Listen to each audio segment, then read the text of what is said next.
and get started. They're late.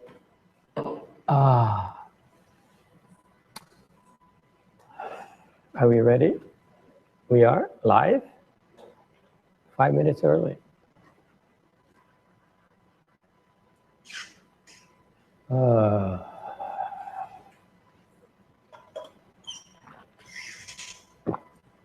Oh, Yin is here too. Cô Ngân có mặt ở đây luôn nữa.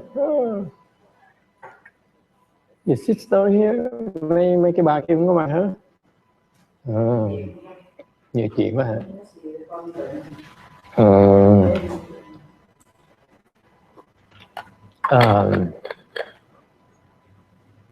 Good evening, everyone. Xin chào quý vị. Welcome. Thank you for coming on a busy Monday night. Tối thứ hai. Let's see what's in the news. I look at all of you. Nhìn vào quý vị. I wonder, like every night, what shall I talk about tonight? Mình cứ nhìn cái mặt quý vị xong mỗi tối tới giờ này thì cái phải không biết tối nay mình nói gì bây giờ. And one thought comes to mind. Một cái tư tưởng nó tới. And what that thought is, would you like to hear? I'm glad you asked. The thought is, boy, are you in trouble? Cái tư tưởng là cái gì kẹt quá vậy. Why? Tại sao như vậy?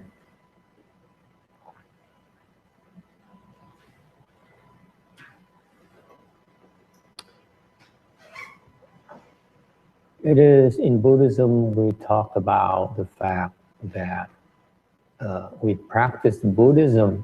The main purpose of the Buddhist practice is not to make money. Chúng ta thường nói mình tu theo đạo Phật lý do không phải để làm tiền. It's not to gain spiritual penetration, spiritual powers, không phải để mà được thần thông. It's not to gain fame, không phải để mà tìm cái danh vọng. It's not to get married, không phải để mà lập gia đình. I had to bring it through it. Not to have children, không phải để con cái.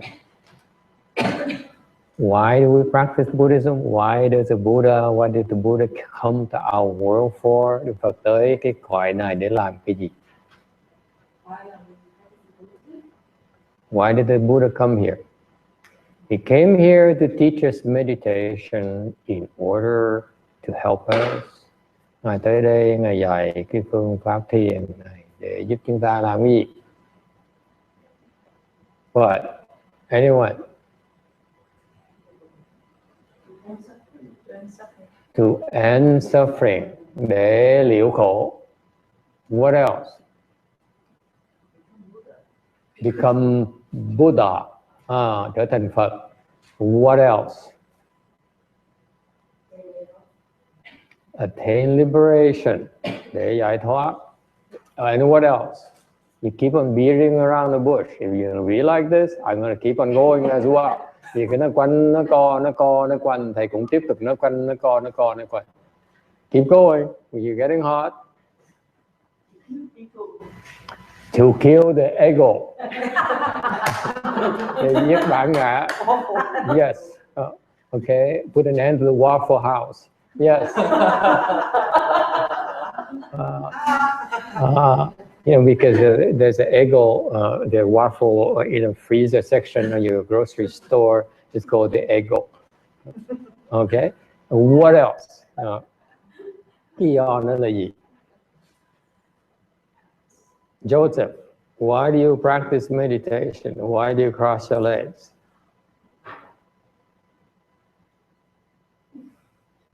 That's right. Okay, what else? Yes. Yes. To become enlightened. To become lion. Yes. What else? So correct. Yes. Go to the Pure Land. Maybe. Yes. What else? Đi tới kể về cõi Tây Phương Cực Lạc. Gần đúng. Yes. What else? Huh? To go to early retirement. Yes. What else? Về hưu sớm. Yes. What else? Về mưu chiến rồi. Why do we practice Buddhism? I have no idea. He has no idea. Yes. What else? Cũng không biết luôn nữa. To save other people. To save other people. Yes. What else? Oh my God. I'm so embarrassed. Yeah, I'm so embarrassed. Some of you have been practicing with me for almost 10 years now. You don't know why we're doing this. Tu với thầy hơn gần 10 năm mà vẫn biết tại sao tu.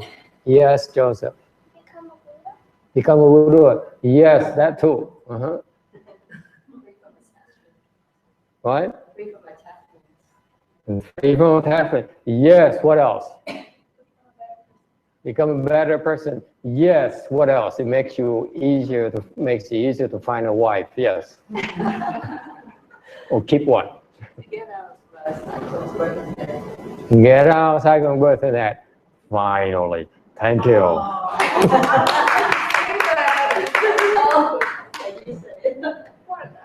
To get out of the wheel of reincarnation. That's how scary it is. Dạy cái vị Phật giáo thiền để mà giúp cái vị ra khỏi cái vòng luân hồi. It's how scary it is because you forgot. Nó dễ sợ tại vì cái vị quên hoài. You keep on forgetting every time you're born. You stick your head in the wheel of reincarnation. You die, you stick your head back into it. Mỗi lần cái vị chết là cái vị đâm cái đầu vào cái vòng luân hồi tiếp. Lifetime after lifetime after lifetime after lifetime for so long that you forgot already. Cái vị luân hồi ở đây đó, cái cõi này, trong vũ trụ này đã quá lâu rồi, cái vị quên phức rồi. You're so used to it and you forgot. You're so, you accept the fact you revolve in a wheel. That's what you do. Vì chỉ biết một chuyện thôi là luân hồi. That's all you do. Lifetime after lifetime after lifetime, you revolve in a reincarnation.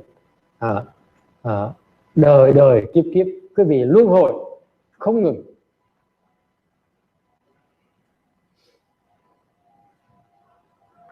What proof do we have? Bằng cớ là sao? Of course you forgot. Đương nhiên cái việc quên rồi. Any of you remember how you were born? Quý vị còn nhớ là sao quý vị sinh ra không? Anyone? Joseph remembers. How were you born, boy? From reincarnation, yes. Did you cry or did you laugh? You don't even remember. You see, I rest my case. Cho hai thằng nhóc này, lúc mà con sinh ra, con khóc là con cười, con không nhớ. That very first moment when you're born, you come in contact with the air, with this world, on your own. What did you do? You don't even remember. Correct? Lúc quý vị mới sinh ra, quý vị không còn nhớ quý vị làm gì nữa. I don't remember, certainly. I myself don't remember. Thầy không nhớ nữa.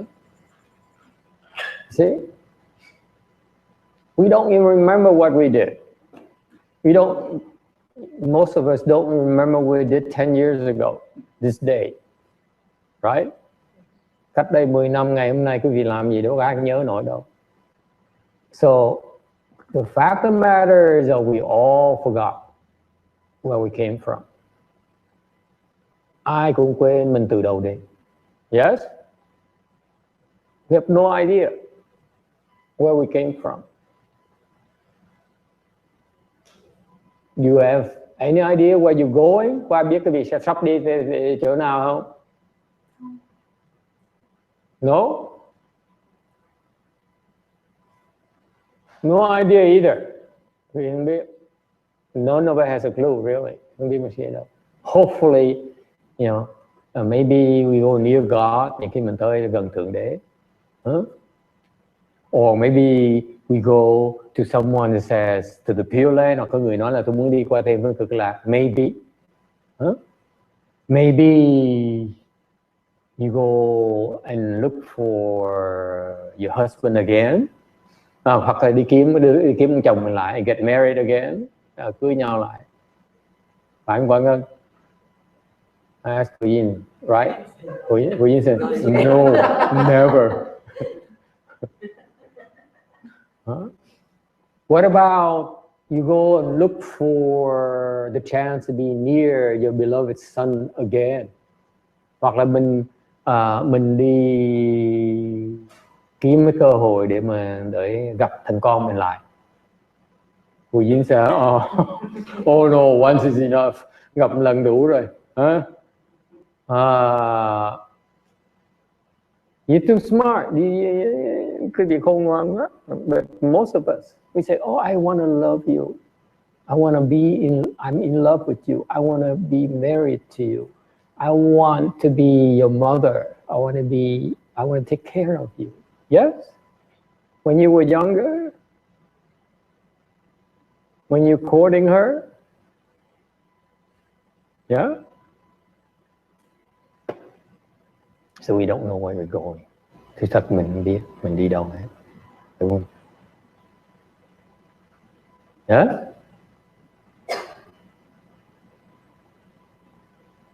That's why the Buddha taught us meditation.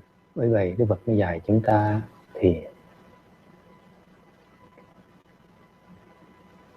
That's precisely why he taught us meditation. Vì lý do vậy mà Đức Phật dạy cho chúng ta cái pháp môn thiền.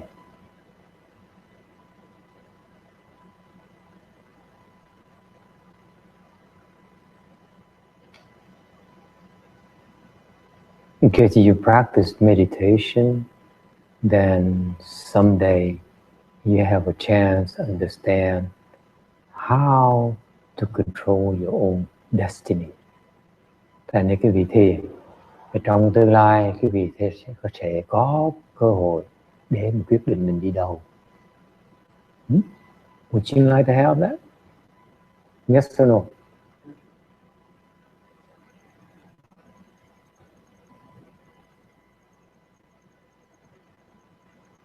Because through meditation, you acquire the skills to, or you begin to understand why we're evolved in the wheel. Nhờ cái thiền sẽ giúp quý vị phát triển khả năng hoặc là hiểu được tại sao chúng ta luân hồi, lưu lạc trong cái vòng luân hồi này. The Buddha is a very thoughtful person. He says, I want to teach you meditation, and different people do for different reasons. Đức Phật rất là tuyệt vời. Ngài dạy thiền là cho tất cả mọi người, tại mỗi người có lý do riêng của họ để mà tu thiền. So ultimately, through meditation, you'll be able to have a better idea, a better sense of control, or where we probably will be going after we die. Thành ra cái thiền này sẽ giúp quý vị hoặc là hiểu được.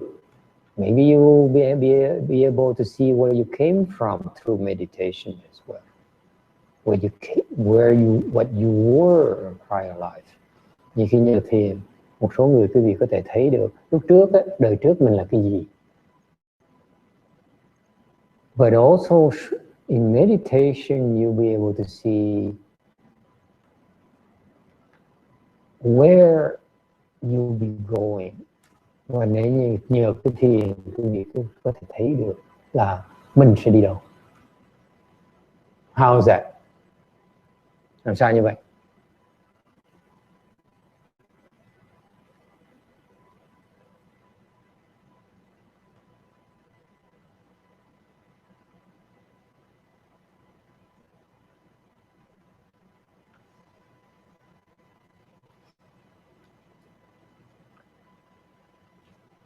Remember, the premise is that we've been revolving in this wheel of reincarnation for so long. Nhớ việc thầy nói bắt đầu từ mở lời mà nói là mình nói rằng là chúng ta lưu lạc trong vòng luân hồi này đã quá lâu rồi. So we get so accustomed to it, quen. Right? So what is this wheel? What is this wheel reincarnation? Cái vòng luân hồi là cái gì? Surely you must know that. What is this wheel reincarnation? Luân hồi là cái gì? Huh? What is it?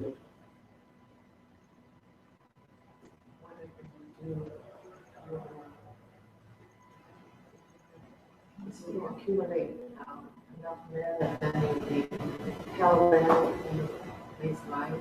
Okay, very good. The real reincarnation is the concept, this premise that we die and we're born into different planes of existence. Yes? Cái luân hồi nghĩa là sao?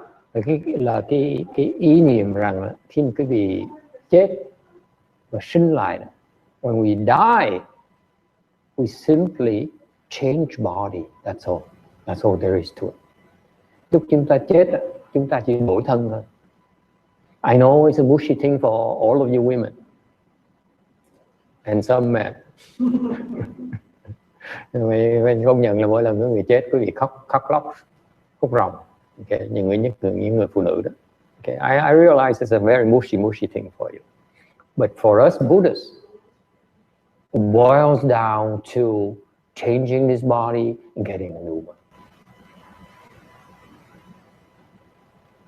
Vì về cái phương diện Phật giáo, lúc mà chết đó, cái vị chỉ là đổi cái thân này lấy cái thân khác thôi. That's all there is to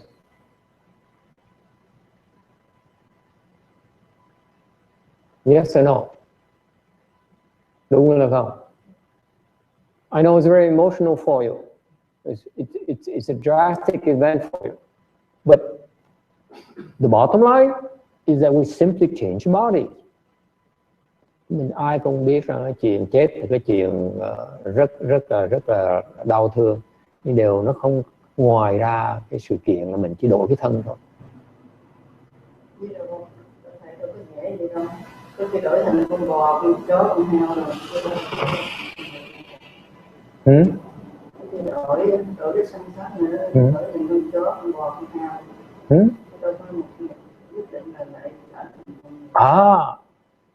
Precisely. Did you hear what she said?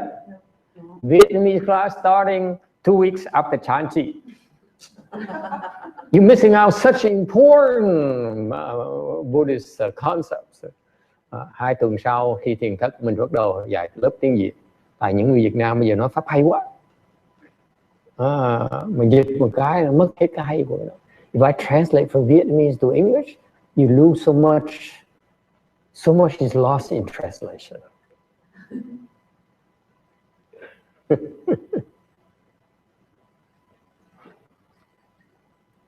She says, it's a lot more frightening than you think. I'm interpreting a little more. You know, like, after you lose his body, it's not for sure. You have no control whatsoever in what the next body is going to be. Cô Phạm Ngân nói là rất là thích thú, rất là thâm thúy. Cô nói là không có dễ như quý vị tưởng đâu, thiệt ra nguy hiểm lắm, phải không cô? Là cái thân sau mình không có tự chủ đâu. Sau này có thể làm con chó, làm con mèo, làm con lừa, làm con bò. Đâu có biết được. You never know what you're going to become next. That's what the Buddha taught as well. Đức Phật dạy cũng vậy như vậy. He says, after you die, it's not for sure where you can go next. Tại Đức Phật dạy rằng sau khi cái vị chết không ai có thể nào mà khẳng định được là mình sẽ đi đâu. Nó rất là khó. It's so difficult to ascertain where you're gonna go. For most of us, đại đa số chúng ta đều như vậy. Yes, right now you have your job. Hiện bây giờ quý vị có công ăn việc làm của quý vị. Right now you have your house, quý vị có cái nhà ở.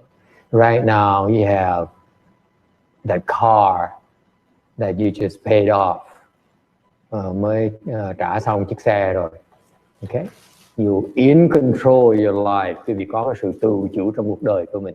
You have your pension, you have your social security, quý vị có cái tiền về hưu bổng của quý vị. Okay, you in control. Finally, many of us Americans said we finally achieved what we wanted. Nhiều người ở xứ Mỹ này người ta rất hãnh diện, ta nói sao bây giờ tôi đã tìm được cái sự tự do về cái tài chính của tôi được an toàn. I finally achieved financial security. Yes, mình tìm được an toàn trong cái sự về cái tài chính rồi. Yes, you're too young, Julie, don't nod your head. You're quite a ways to go. Okay. And yet, the most important thing we have no control over is after all this, after we die, we don't dare think about what's going to happen next. Và sự thật là không ai dám nghĩ tới đó. Sau khi chúng ta chết rồi, chúng ta sẽ làm gì? Chúng ta sẽ đi đâu? And you look about it, then you realize you have no clue. Mà nếu quý vị dám nghĩ tới cái điều, if you dare think about what's going to happen to you after you die, when you die, after you die, then you confront it. All of us are confronted this problem. We don't know what the heck's going to happen. Yes? Correct? Sự thật khi mà quý vị dám nghĩ tới sau khi mình chết thì chuyện xảy ra, quý vị có một cái đề, mọi người chúng ta đều có một cái sự sợ sệt. Mình không biết gì nó xảy ra. We have no clue. We have no guarantee. We have no control over it. Hoàn toàn không có cái tự chủ. Right? We learn how to be an engineer. Chúng ta học cái cách làm kỹ sư. We learn how to make money. Chúng ta biết học cách làm tiền. Learn how to build bridges. Chúng ta xây cầu cống. But we never learn about what to do when we die. Không ai dạy chúng ta làm gì khi chúng ta chết hết.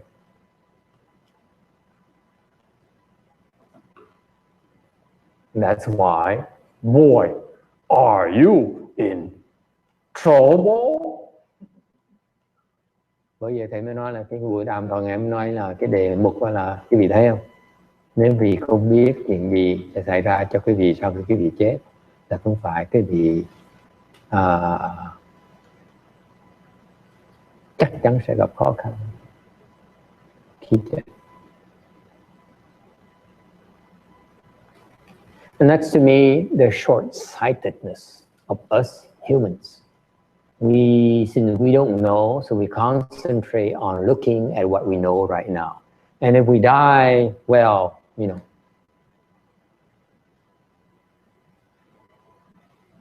what else can we do? Nên chúng ta con người, loài người này chỉ lo nhìn cái lỗ mũi mình thôi, thì không dám nhìn tới cái chết. No one dares look at death. No one. After you die, okay? In Buddhism, death is merely a change of body. Về Phật giáo, phương nhiều Phật giáo chúng ta đó, cái chết, cái tử thần chỉ là đổi cái thân thôi. That's all there is to it.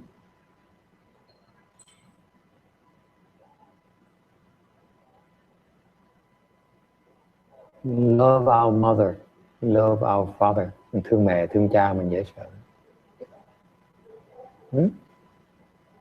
We take care of them, lo lắng cho họ.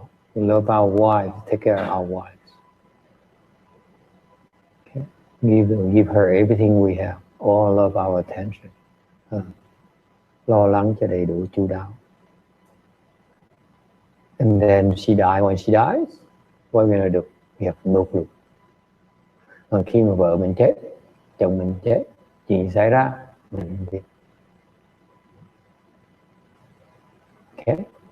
For sure, after we die, we move into this plane of humans, into differently of existence.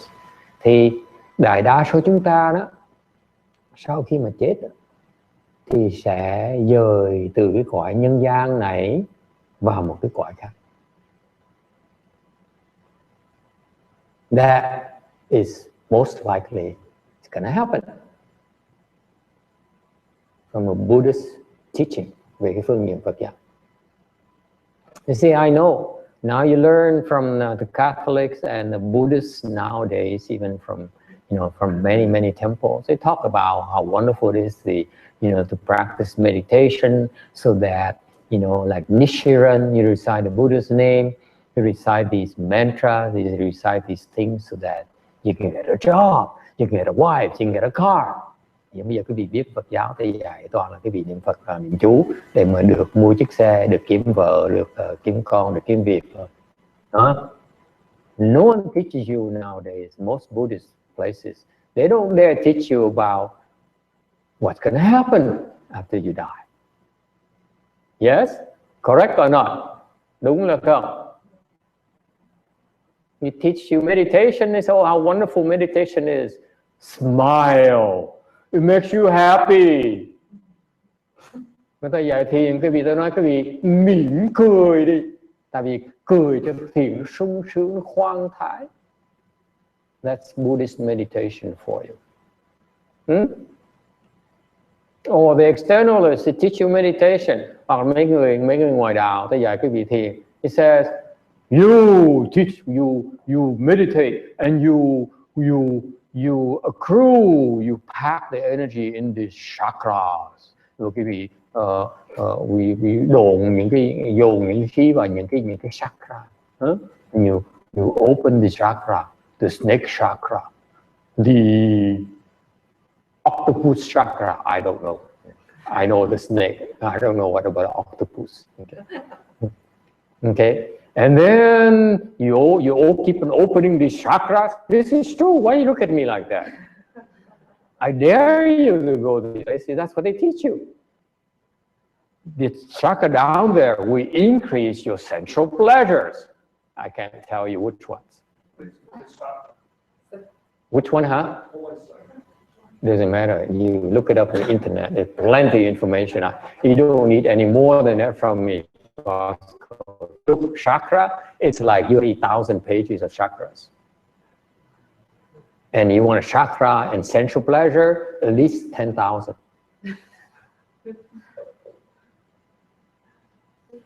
They teach you like feel orgasm and then you meditate. This is the Buddhist temple. Send me the link.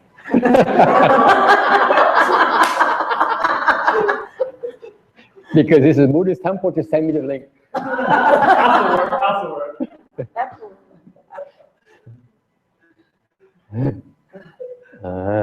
Nó dạy ngoại đạo, nó dạy mấy cái chakra đó, mấy cái chỗ mấy cái khí đó nó tụ lại đó. Và mở cái khí đó là cái vị giác ngộ đó. So for example, you have this chakra here, you have this chakra here, you have this chakra here. You open this chakra, you open your spiritual eye, you can see things, you can see ghosts, you can see, and so on. So they teach you meditation for these skills, these powers. They say, wow, this is so cool, you must have it. Okay? And then, did they tell you about what's going to happen after you're 95 years old and you die? That's another story, they say.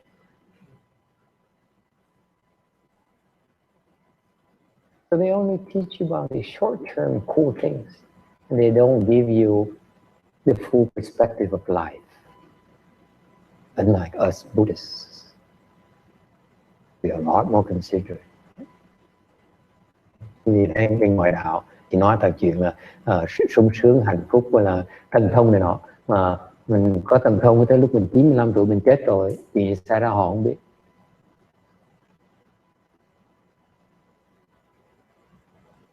Yes, sir. I would think if I was 95 years old, Master, and if you were talking to me about I'm going to lose my body, I would almost be elated. Why? can't wait to get out of this old body and get a new one. You're done continue yourself grow, age in this reality in this body, and then pass on to something else. It's a fairly Happy event. yeah, fairly interesting event. Aha! Thank you so much for speaking up. Ông này nói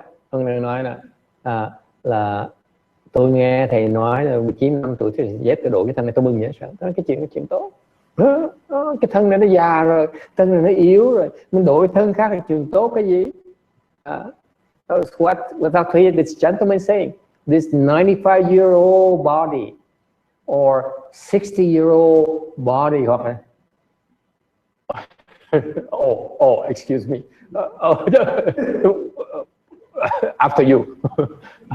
Okay, this 60-year-old body, it's so old, you know, I can't walk, you know, it's drooping over. You know, it's time to change for a better one. It's a good thing. I'm glad you told me I'm going to get a new body. But I didn't tell you the whole story yet. I didn't tell you what kind of body you're going to get next. You're assuming you can get another nice body, like the one you just have, you currently have. But it's not for certain you get a nice one. That's the problem with the real reincarnation. Thì ông này cũng tưởng lầm rằng ông sẽ được cái thân tốt. Thôi chắc rồi. In Buddhism, what we are taught time and time again, our Buddha says, it's not for sure what kind of body you can get next. That's why it is so scary, the reincarnation thing. Bởi vậy, cái luân hồi nó dễ sợ cho nó, mình không biết được. Còn con nguyện rằng ở đây tất cả ai nào tới đây tu đó mang một cái dạng thân về Tây Phương. So Wu Yin says, I brought forth a resolve that all of you today, when you lose your body, you'll be born to the Western Bliss Pyramid. Yeah. And I said, not me. I still have to chase after the person who just insulted me last week. Thầy bận rồi, thầy phải rượt cái người mà hành hạ thầy 3 năm trước đó. Thầy rượt trả đủ, trả thù cái đó. Okay. All right. So the point here is that it is true that we lose our body. It is also true, much more terrifying, more than terrifying than losing your own body, is that you don't know what kind of body you're going to have next.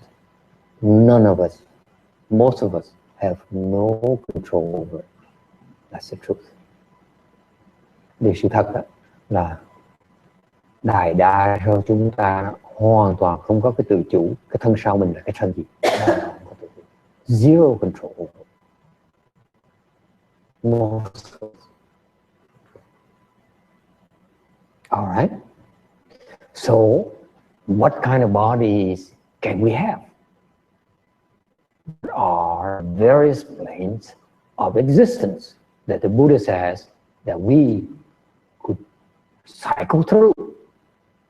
Okay? Thành Đức Phật mới dạy là cái luân hồi là cái gì? Nó gồm có những cái loại gì? Okay? Would you like to hear it? This is very Buddhist. Okay? And I'm so surprised. Is it why most monks and nuns, I see so many young monks and nuns, they go through the training, Buddhist training, 10 years in Sri Lanka, several years in Vietnam. Priests who go through 10 years, fathers who go to 10 years of training, and they don't explain to their faithful, the congregation, because what's going to happen after you die. Okay? They don't give them a complete picture. Không ai giảng cho họ biết hết. Cô Quảng Ngân có biết hiện bây giờ người ta huấn luyện chương trình bên Tích La hoặc là bên mấy thầy mấy cô Việt Nam đó, hệ thống họ huấn luyện mấy thầy mấy cô Việt Nam bây giờ đó. Hoặc là mấy thầy mấy cô ở đây họ cũng hay dạy về những chuyện này nữa. Anh không nói dạy cho toàn cách là thiền để mà đi mở chùa này nọ, giống ai dạy về những cái sự thật, những cái căn bản khái niệm rất là quan trọng Phật giáo. No one teaches about these fundamental Buddhism. The Shakyamuni Buddha came to our world 3,000 years ago to teach us. He says, this is why I came here, to teach you about meditation. Tới đây 3.000 năm trước tôi tới đây để dạy quý vị cái thiền, để quý vị biết những cái chuyện này. Okay? He never taught meditation so that you can smile and feel so good about your meditation. Never. Ngài dạy, chưa bao giờ Ngài dạy cái thiền. Trong lịch sử cái thiền Phật giáo mình, không ai người nào mà tổ sư nào mà dạy là cái gì thiền, lúc mà thiền mỉm cười sung sướng để mà hạnh phúc. Never taught us about meditation so that you feel happy. Never ever. Không ai dạy thiền quý vị cảm thấy hạnh phúc hết. They teach you meditation in order to help you get out of this mess. Những người trên Phật giáo chúng ta, người thầy đàng hoàng thiền tri thức, dạy quý vị thiền để giúp quý vị thoát khỏi cái vòng luân hồi. Why is that? Because it's so dangerous. Nó nguy hiểm dễ sợ.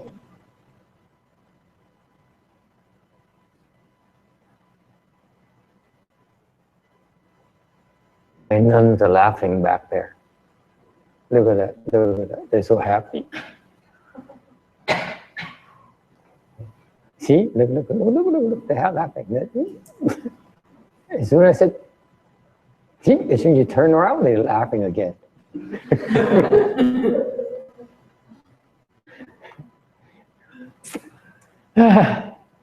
we're not supposed to be happy, Master.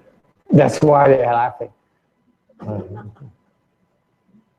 Okay, so yes, sir. Why do you think people are afraid of the sequence of death? If you can't know your birth, it seems to me, philosophically, logically speaking, you can't know your death. So if you don't know your death, you transition into another life. Yeah. So what's the big deal, right? It's beginning. So what's the big deal, right? I'm sorry? So what's the big deal? Yes. You have a new life. What's the big deal? Oh, my friend. No one ever told you? Oh my God. Shana! I've been turning meditation. For how long? Since February, I overheard him. Well, she was used to the verse.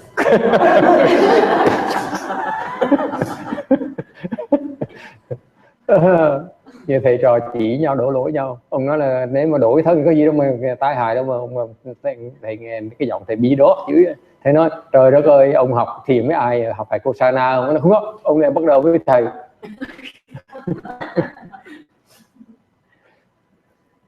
Yeah. So we both failed him. Let me finish, and then you see why it's so dramatic. You know, what's the drama?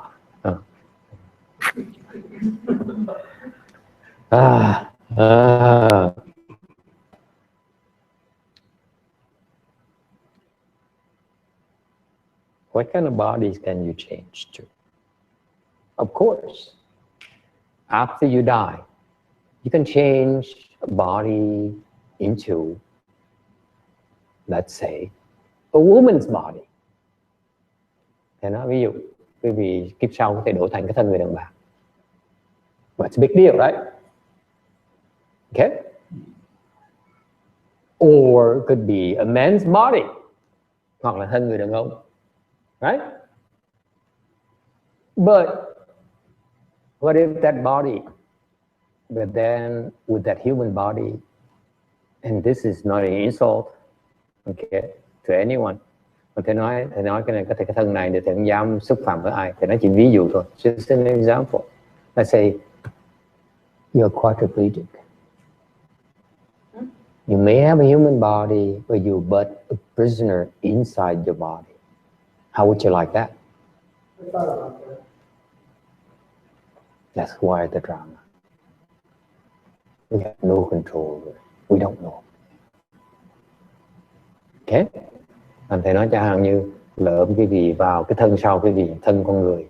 Cái con người đó là người bán thân bất tội, tứ thân bất thân bất tội, không nhúng chết được. Cái đời chỉ là làm cái tù nhân của cái thân này. Thì sao? Scary thought. Would you like that? In that case, I'd rather keep this body, you ask me. I'd rather keep my 95-year-old body. Agree? Something in me seems to defend that position. At that point, I don't think it would matter. You're launching into it. It's only because you haven't learned Chan long enough. So I forgive you. We should be afraid. No, I forgive you. It's okay. You haven't learned long enough. I'm kidding. It's okay. Let me continue. Okay. You are right. As part of Chan is not to be afraid. That's correct. But you should be afraid. It would be foolish not to be afraid. You shouldn't be afraid because we have this thing, then let's deal with it. That's correct. But preferably, we should not have to deal with it. Yes? The spirit is it. Yeah, it's no big deal. If I have it, I live with it. Right? I'm not afraid. I admire that. However, somewhere inside of you also says, I prefer not to have it. I have better things to do in my life. Yes? See? 5 more minutes, he'll know more about time. See what I mean? Thầy nói, bây giờ ông đồng ý, thầy là ông đồng ý với thầy. Ông có gì trong phần ông mà không đồng ý, thầy nói thẳng, thầy nói là ông không đồng ý là đúng. Ông là người rất là can đảm, ông không có sợ. Nếu một thân tôi mà là thân tàn ma dài này, thì tôi sống với thân tàn ma dài, tôi đâu có sợ đâu. Gì đâu mà sợ. Thầy nói đúng, ông không sợ là đúng. Con người tu thiền không sợ. Nhưng đều có một phần của ông là không muốn cái thân đó. Tại sao mình kẹp vào cái thân nó làm gì? Ông đồng ý. Thì thầy chứng minh cho ông thấy là ông chỉ có thể học thiền thêm 5 phút nữa thì giảng biết là tại sao ông phải sợ. Quan ngờ. Giống cái anh chú này đó, ông tôi mà ông bệnh 10 mấy năm, ông sắp chết mà ông biết có cái thân này rất là khổ, sinh lão bệnh tử, mà chết không chết, sống không sống mà kéo 10 mấy năm, mà ông biết là ông đâu có tu một ngày nào không biết chuyện Phật, nói tới đạo Phật là ông chửi rồi, ngộ vậy đó nè, ông chết mà ông biết nói, ông đi giảng sinh về Tây Phương, dần ông cứ phước đó thì mình có ông này ông rất là hay đó, hay đó. Tại vì ông bệnh hoài nó khổ quá chừng rồi cái ông cũng nha. Con mình chưa hiểu, thầy nói mà con mình chưa hiểu, phước báo không phải là của ổng đó, phước báo là của các con cho ổng đó. Đó là cái lòng từ bi của mình, hiểu chứ? Mình tu đó, cái lòng từ bi của mình mới cứu được người khác. Cái ông ấy tư cách thì ông đi nổi. Ông này là người gian manh mà, cái miệng chỉ nói. Mấy người này mà tới gặp thầy làm lơ hết. Thầy để thử thầy nói chuyện họ đó. Hỏi vợ nó bây giờ tính sao này, bây giờ thầy tính kém quá, ông định bây giờ cứ thật kiếm thuốc uống hàng ngày mà có cái chất về không đi kiếm thuốc uống nào cứ đi đánh bài rồi hết rồi tôi về liên lụy tới vợ con mà thấy khổ dễ sợ luôn vậy đó. Mình mới hỏi nó là trời bây giờ mình biết như vậy mình không thích mình sao ta không? Giống nó thấy mình như giả thù vậy à. Nó thấy mình như giả thù vậy đó, nó rất nhiên mình thấy mình kêu đó mà mình kêu bằng Chúa, kêu rồi này kia ổng tương cơ với mình đó. Mình thấy cái ông này ở đời này ổng kiếp sau này ông lợi mình rất là khổ nữa thôi. Bây giờ mình phát tâm làm cái bài chỉ cho ổng á, cái vợ được muốn mà tài cái không có sao. Bây giờ những phát tâm như là để chị em họ hùng vô vậy cho vợ nhau mình quá. Just another part of the story I tell you later. Okay, that's okay. It's very personal to her. So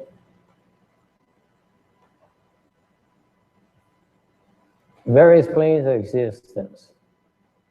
The next body you're gonna get. What are the next bodies you're gonna get?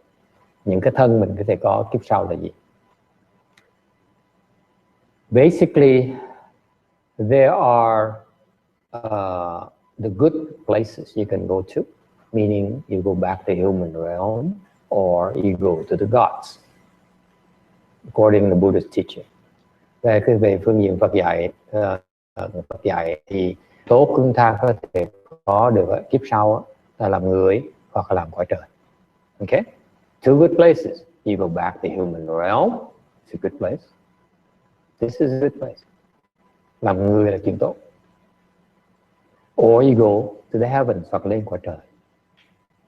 Yes, Buddhist teaching recognize heavens as well. Phật dạy về cõi trời có. Yes. And then the four lower realms are not that good. Có 4 cái cõi mà nó không có tốt. Okay.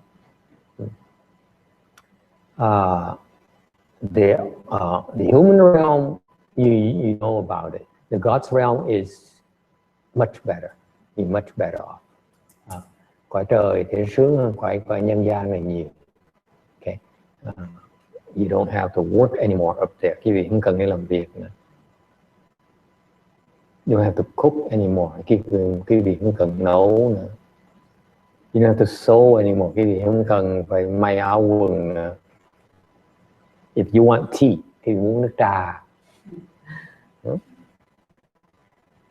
They don't have to pour tea for you. Không ai cần phải đổ trà cái gì. Cup of tea is right in front of you. Trà muốn trà, một cái tách trà nó hiện trước mặt quý vị. Pick it up, you drink it, exactly the flavor you want at that moment.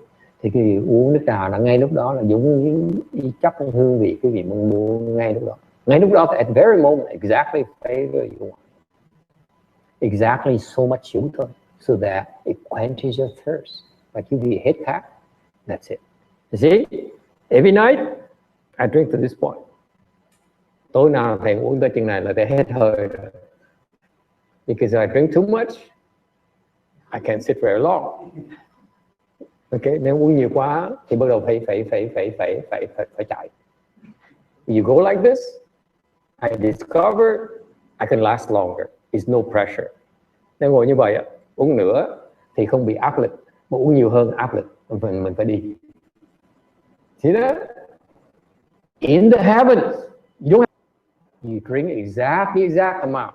So for example, during Chanchi, it's slightly even less than normal. Exactly. Thành cái cõi trời nó sướng cho đó, nó vừa đúng ngay lúc đó mình cần bao nhiêu làm tới bao nhiêu. Và hương vị nó thơm hơn được. This is when by far the best tea there is anywhere. Okay. I personally was very honored to go to a Korean temple this month, and had some very expensive Korean tea. And you know what? Why? I hate it. Why? Whatever they like so much about it, you know, like it's fermented tea, they kept it for a long time. For us Chinese people, I mean Asian people, it's like Xianjie's favorite tea. Tastes like hay. Oh boy, somebody is fuming. So my point is that I'm not making fun of the Korean tea. I'm making, you know, each person. It is each one of us is no. She's so upset. Each one of us has our own personal preferences. Trước thầy ở cái chùa Đại Hàng cho uống trà đắt tiền dễ sợ, trà quý, đũa họ quý không mới cho uống. You don't realize how great honor it is. He brought out a very expensive tea and sat there and he started preparing the tea. And we drank tea for 2 hours. It's a real honor. Okay? But for 2 hours, cup after cup after cup, I kept a straight face. And I said, boy, Xianjie, you're going to hear from me. You dare serve me this kind of tea at the temple? Yes, sir. For the public record, there was Chinese tea from Yunnan area. Really? Yeah, poor time. Not Korean? It's not Korean. This is kind of fashion nowadays. It's like a wine, you know, like people drink wine. You serve your guests expensive wine. You Chinese people, don't ever serve me the Chinese tea, okay? Poor. Give it to the Korean temples. Bring it to me and I say, Master, this is for an offering to the Korean temple. They love it.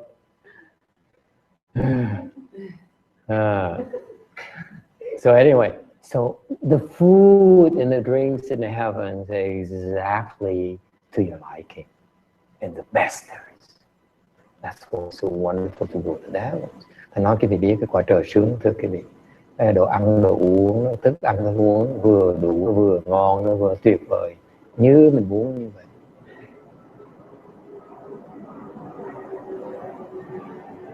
Okay? That's why it's so desirable to go to heaven. Anh là cái cõi trời sướng.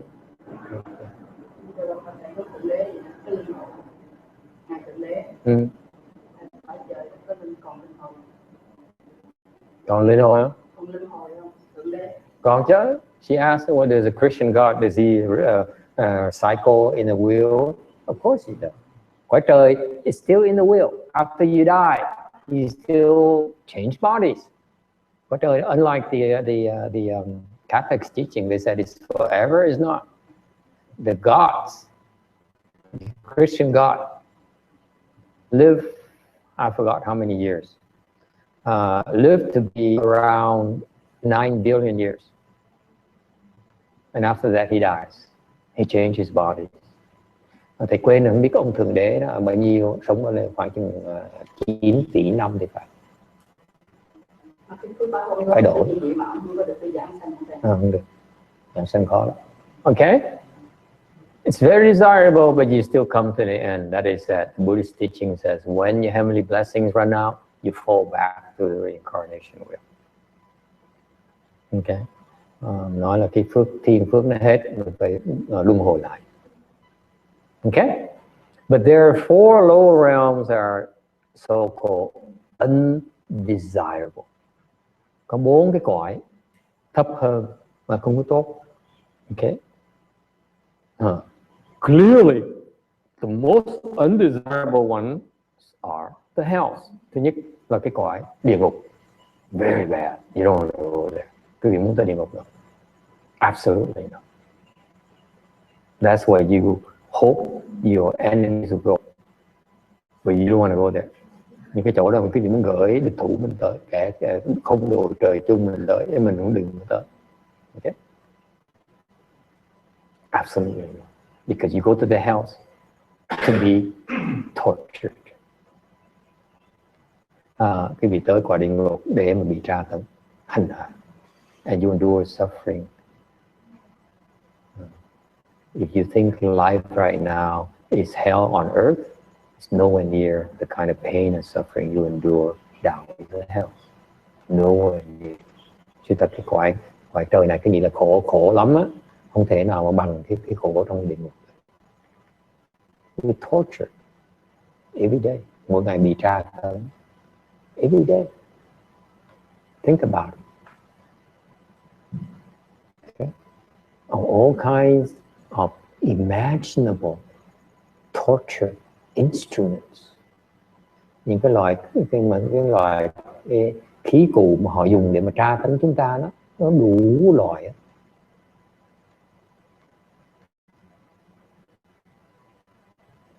You know, when I was younger, I heard about the Japanese torture. Hồi lúc mà thầy còn trẻ đó, thầy đọc về cái loại tra tấn mà người Nhật làm. The one thing that terrified me, you know what that is? take a bamboo stick and sticks it. Somehow in my mind is just like it's so painful that that how can you possibly stand it. Hồi trẻ thầy sợ nhất á, nghe mấy người Nhật á, ta tra tấn tù nhân họ bằng cách lấy cái tăm đó, lấy cái tre đó, cái tre rồi đâm vào cái ngón tay của đâm. Mà thầy nghe thì nó không, thầy rợn người luôn, sợ. I was terrified as a kid, as a boy. I was terrified of it. And now, after becoming a monk for 20 years, it's nothing. That pain is nothing compared to your experience. Just kidding. Yeah? Nó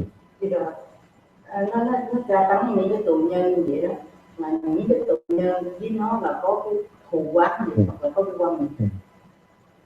Tra tấn gì chứ cái thù đó khi một con bắt đầu mà tra tấn người ta như vậy, cái thù đó nó sẽ kéo dài đời kiếp.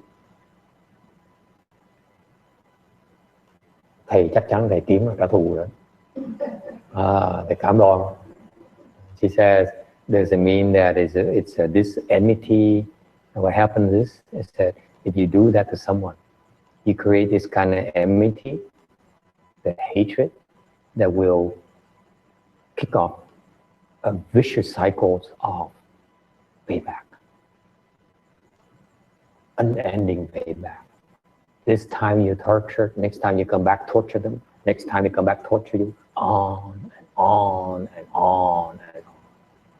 And you escalate every single time. The worse it gets worse, the pain and suffering gets worse and worse every single time you see each other. Isn't it wonderful? Mình sẽ kiếm nhau và đày đọa, hành hạ nhau, tra tấn nhau, mỗi lần tra tấn tệ hơn trước, để cho nó nhớ mình trả thù. Rồi đó nó kiếm mình, nó tra tấn mình tệ hơn lần trước. Không bao giờ nó giải quyết được. So you cycle the real reincarnation, you seek that person in order to pay back. Okay? Demand payback. Isn't that wonderful? No? Đừng có tổn. That's what happens. You go, you find that person. You say, the last time you tortured me. Okay? Now it's my turn. That's what happens. This is one of the forces what keep us in the reincarnation wheel, by the way. Một cái lực rất là mạnh để giữ chúng ta trong vòng luân hồi. The demand for vengeance. Cái lòng thù này khó mà giải quyết dễ sợ. Vì vậy quý vị luân hồi từ lâu. Is one of the driving forces that kept you in this reincarnation wheel all this time.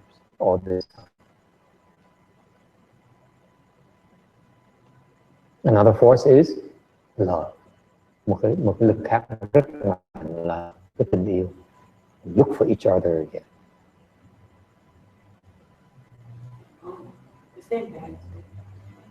Well, but it's more pleasant, temporarily.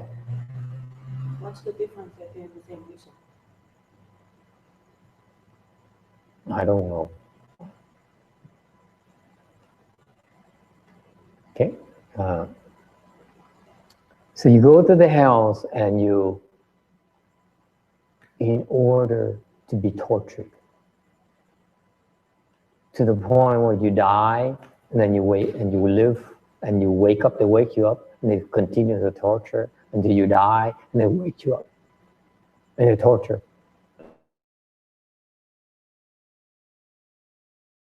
Years. Là khi đi xuống địa ngục nó tra tấn quý vị hằng hà sa số tỷ kiếp. That's how scary it is. You have zero control over it. No. Okay. The next plane of existence is called hungry ghosts. Một cái chỗ khác đó, gọi là ngạ quỷ, where you actually become a ghost. Okay, a ghost is the being that constantly endures thirst and hunger. Ngạ quỷ là lúc nào nó cũng đói và khát. Their existence is to endure thirst and hunger. That's it. They don't know pleasure. They only know the pain from hunger and the pain from thirst. Về cuộc đời của ngạ quỷ nó chỉ biết khổ thôi. Khổ của cái đói và khổ của cái khát là cuộc đời của mình. At least almost all of them. That's why it's very scary. So if you're after this human body and you go down to the hungry ghost realm, it's not a good thing.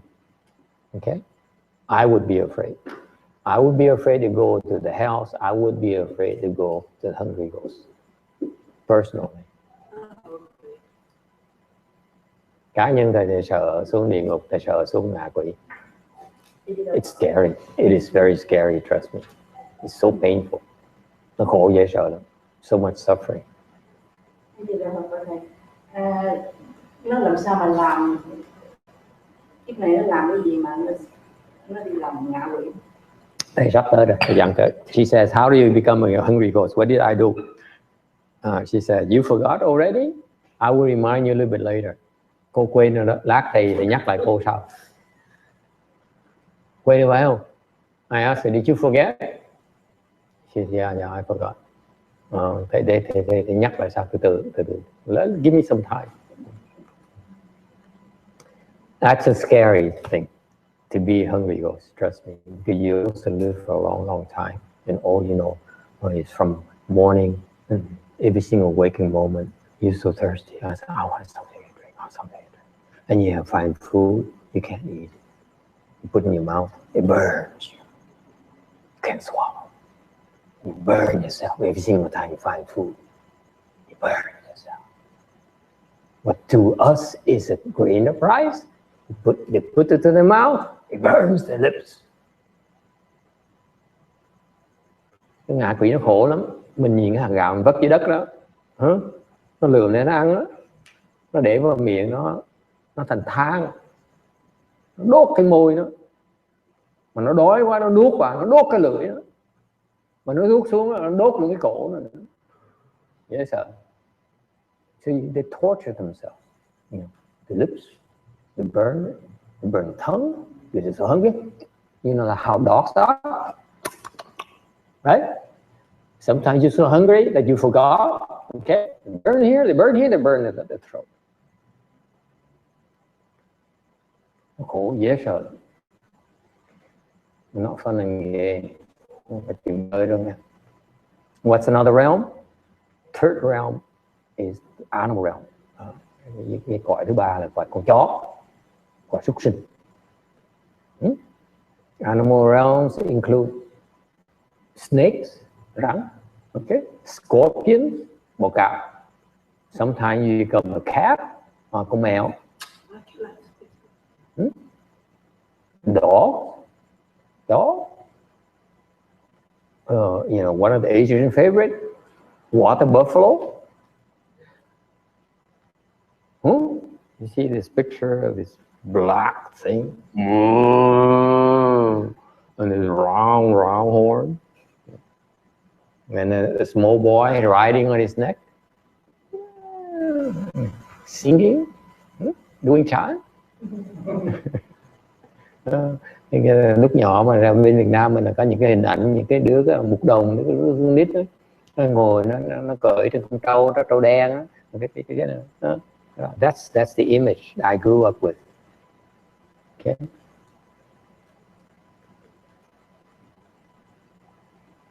So far so good. Animal realm. What's so scary about that's called the three evil paths. What's so scary about these three evil paths? Ba cái tam ác đồ nó tai hại chỗ nào? Yes. It's almost impossible to get out. Cái tai hại của ba cõi này là khi đi vào một cái là ra khó dễ sợ. Once you go to the hell, một khi quý vị vào cái quải địa ngục á, you there one lifetime with maybe a few thousand trillion years. Okay. Những khi quả đầu tiên ở địa ngục đầu tiên quý vị ở khoảng chừng ức kiếp, ức kiếp, and then once you finish that, you go to next hell.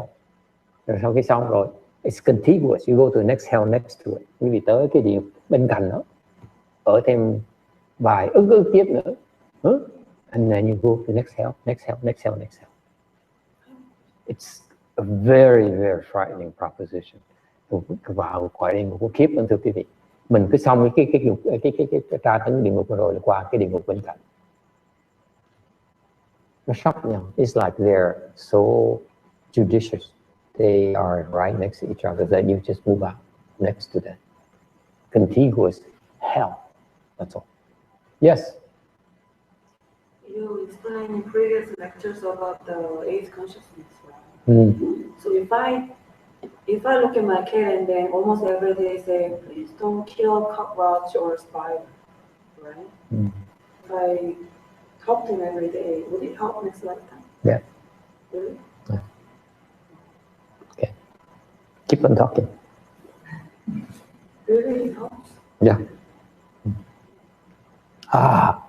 And then the third one is the animal realm. You know, animal realm. You know, there is a very, very famous example of a sage, Buddhist sage called Shariputra. Có cái chuyện rất là nổi tiếng là ngài Xá Lợi Phất. The Buddha, when he was alive, he has a very big Dharma protector. Hồi đó Phật còn tại thế, có một cái vị đại hộ pháp, Sudatta. I think ông tên là Sudatta thì như vậy. And he would give a lot of money for the Buddha to build temples and way places. Ông cho Đức Phật, cúng dường Đức Phật rất là nhiều tiền để mà xây mấy cái chùa chiền. Okay. And so once he gave the Buddha this huge piece of land, ở đó ông cúng cho Đức Phật một mảnh đất rộng dễ sợ, and prime location. Okay. And so he and Shariputra was doing measurements of the land and where to place, you know, the Buddha hall, the meditation hall, the dining hall, the sleeping hall, lecture hall, and so on. Thì ông Sudatta với ngài Xá Lợi Phất đang đo đất để coi thử là mình để cái Phật điện ở đâu, cái thiền đường nó ở đâu, cái giảng đường nó ở đâu, cái phòng ngủ ở đâu này nọ. Okay, nhà bếp ở đâu này nọ. And he saw a colony of ants. Rồi ngài mới thấy được một cái đống kiến nó đi on the ground. And suddenly he looked at the ants. Shariputra started. Tears came to his eyes. Xá Lợi Phất thấy mấy con kiến đó, bỗng nhiên mắt chảy ròng. You know why? Because Shariputra was not depressed like many of you. Tại vì ngài Xá Lợi Phất không phải chán đời như quý vị đâu. Many of my students are depressed. That's why they said, Master, I meditated. All of a sudden, tears came to my eyes. I started crying. I said, me too. I was depressed too. And he started tearing his eyes. And so Sudatta asked him, Shariputra, why are you crying? Thì cái ông Sudatta mới thấy ngài Xá Lợi Phất khóc ròng như vậy. Cái ông hỏi, bạch tôn giả, tại sao ngài khóc? Shariputra says, you know, I look at these ants and I realize they've been ants like this for umpteen lifetimes already, and they cannot. They've been ants for so many lifetimes already. Và Xá Lợi Phất có nói là tôi nhìn mấy con kiến tôi mới thấy rằng, tôi nhìn cái tụi kiến là mới thấy là nó đã làm kiến đời kiếp mà nó thoát được. They cannot change. They still are ants.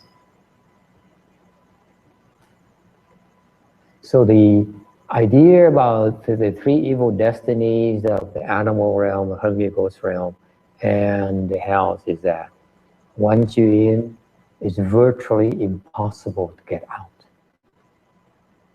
Rằng cái tai hại của cõi tam ác đồ này là quý vị một khi mà lọt xuống đó rồi, đừng có hòng đi ra. Not on your own power. It's very difficult. Quý vị đi rồi một cái tôi lọt nó rồi, từ mình không cách nào mà thoát nổi.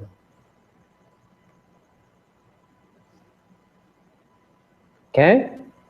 Is that clear? And finally, the fourth kind is called the Asura. Cuối cùng cái dòng thứ tư, cái khỏi thứ tư, khỏi Atula. Asuras are the kinds of beings that like to fight. Cái Atula là thích đấu tranh giành với nhau. They like to drink, thích uống rượu. They like beautiful women, thích đàn bà đẹp.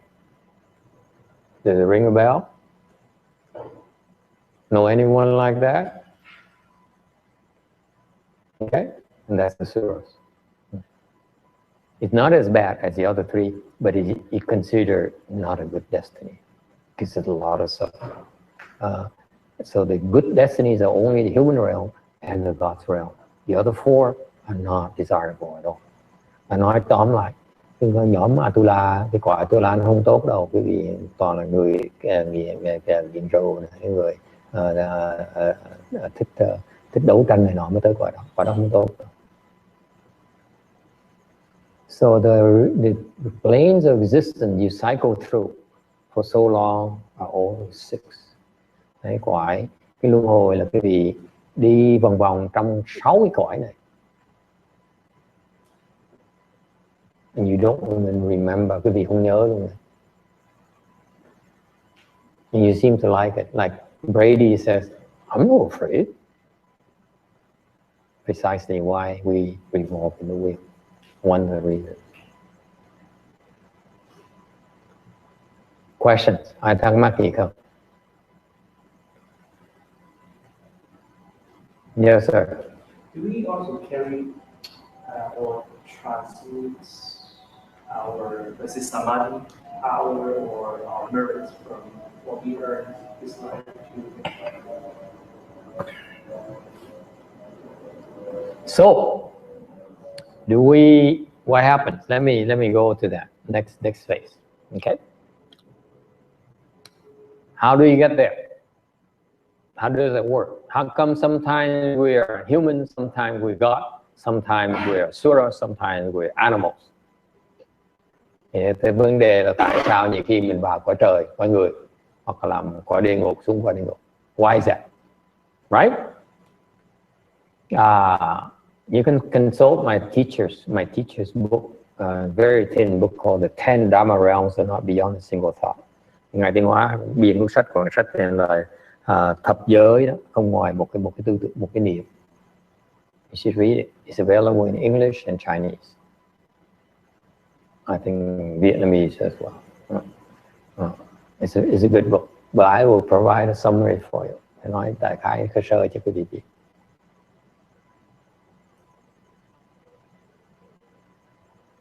You go to the house because quý vị xuống cõi địa ngục because of thoughts of hatred. Quý vị đọa địa ngục tại vì quý vị rất nhiều tư tưởng của sân hận. If during the day you have thoughts of anger, trong ngày quý vị có những cái tư tưởng giận. Anyone has that problem? Bạn có vấn đề đó không? You drive on the freeway, somebody cuts you off? No. Mình lái xe trên freeway, người ta cắt ngang mình, có giận hay không giận?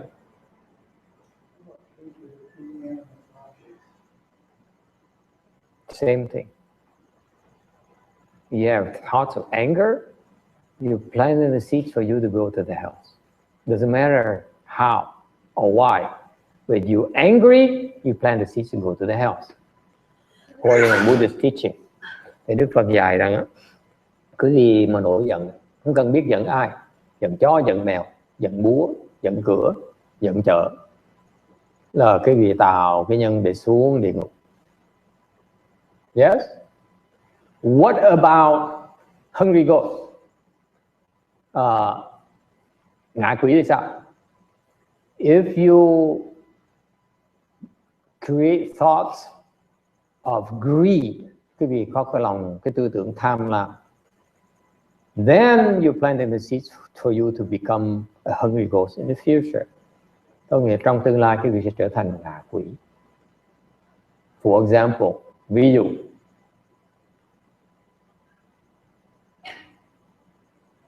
anyone greedy for money? Có ai tham tiền là không?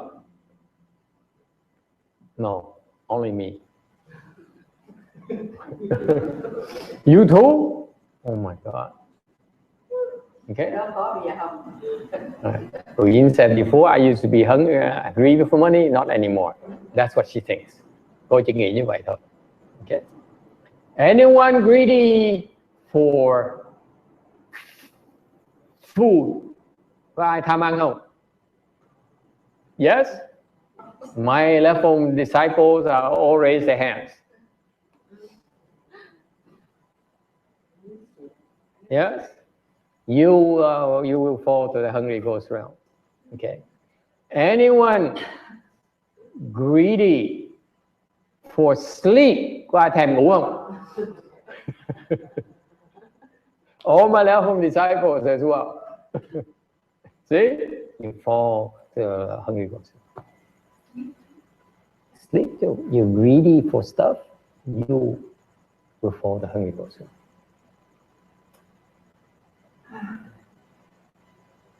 Scary, huh? Basically, almost everyone goes. Oh, yeah.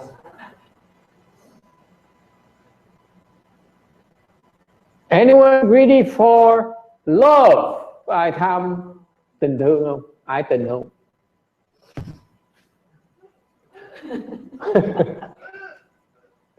You fall to the hungry ghost. If you have greed at all, it prepares you to go to the hungry ghost. Okay? Hiểu không? Cứ tham lam là dễ đọa ngạ quỷ. What about the animals? How do you become a cat or a dog? Làm sao mình trở thành con mèo, con chó? Yeah, thoughts of stupidity, tư tưởng ngu si.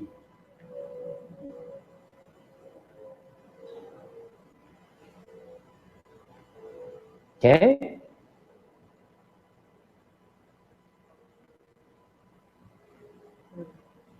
What are thoughts of stupidity? Tư tưởng ngu si là sao?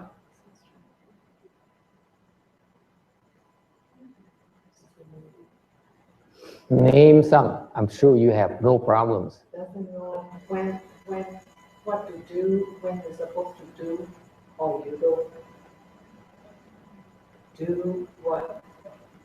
Yeah, there are many thoughts of stupidity. Yeah. I have a hard time coming up with one. Ai có tư tưởng ngu si, có ai cho thầy ví dụ được không? Give an example. One specific example of a stupid thought. Doesn't have any knowledge, so doesn't have the wisdom. A stupid thought, yes. Yeah. Specifically.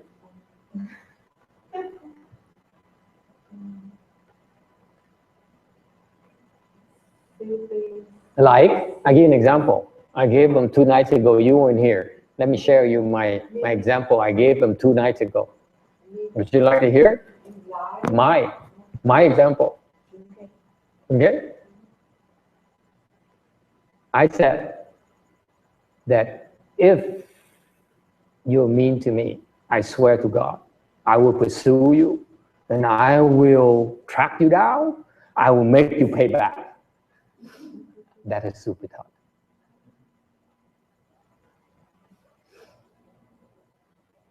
I'm proud of it too. That's not stupid thoughts. That's 2 thoughts. Này cho ví dụ là thầy chứ 2 đêm vừa qua mà có cô không có ở đây, thầy nói là ai mà ngược đãi thầy sẽ báo thù, thầy thề sẽ báo thù. Kiếp sau là thầy báo thù không được, kiếp sau nữa sẽ rượt tới thì kiếm cho được, trả thù cho được xong rồi. Ok. Okay. Cho quý vị biết để mà nhớ cái mặt tôi. Và thầy rất hãnh diện cái chuyện đó, là hai tư tưởng nó ngu si luôn. Tư tưởng ngu si đầu nhất, đầu tiên đó, là nó mình phải trả thù. Tôi chắc tôi thề sẽ trả thù. Tư tưởng thứ nhì là tôi rất hãnh diện,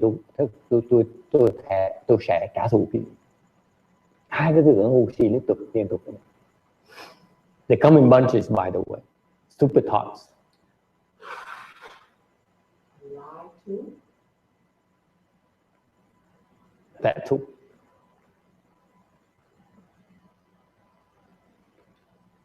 Okay. I don't know you have any problem if you generate stupid thoughts during the day, but I have a lot. That's how easy it is to fall to animal realms. Thành ra cái vị biết không? Cái tư tưởng ngu si mình tạo ra trong ngày đó, nó trong cái nhân chúng ta đọa xuống cái cõi súc sanh. How many? So I asked all of you. Xin hỏi quý vị, during the day, trong mỗi ngày đó, how many greedy thoughts you have? Những tư tưởng tham quý vị có bao nhiêu? How many? Don't tell me.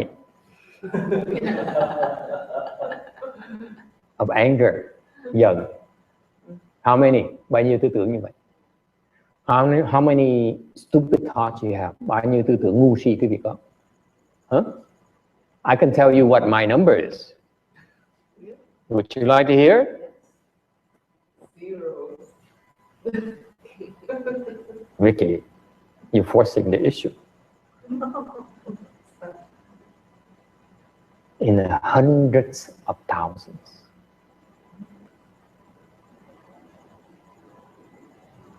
Did you know that? In one split second, you have thousands of tens of thousands of thoughts in your brains. Trong một cái sát na thôi, quý vị tạo ra cả vàng cái tư tưởng. Dễ sợ như vậy. How scary it is. For you, you're like, so what?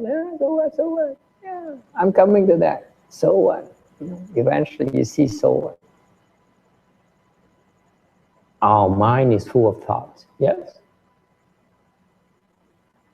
There's so many thoughts up there that you cannot tell. You only see what thought of, I love to have some phở. That's all you see.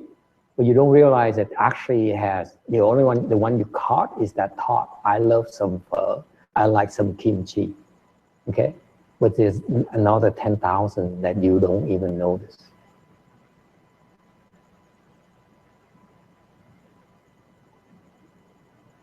This is meditation. Okay? You only see two. You meditate more, you see a lot more. Cái gì mà càng thiền càng cao càng thấy cái tư tưởng. Thầy leave me. Questions? Yeah. So, previous life that you did something wrong.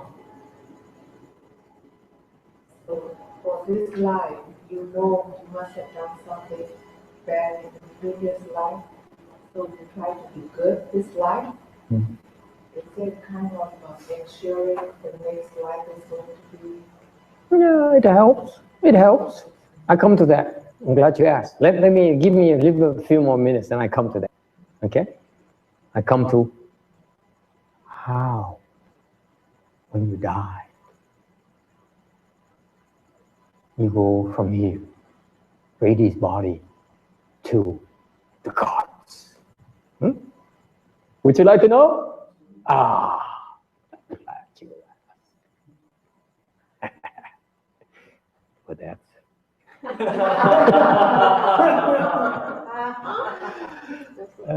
the lower realm, free.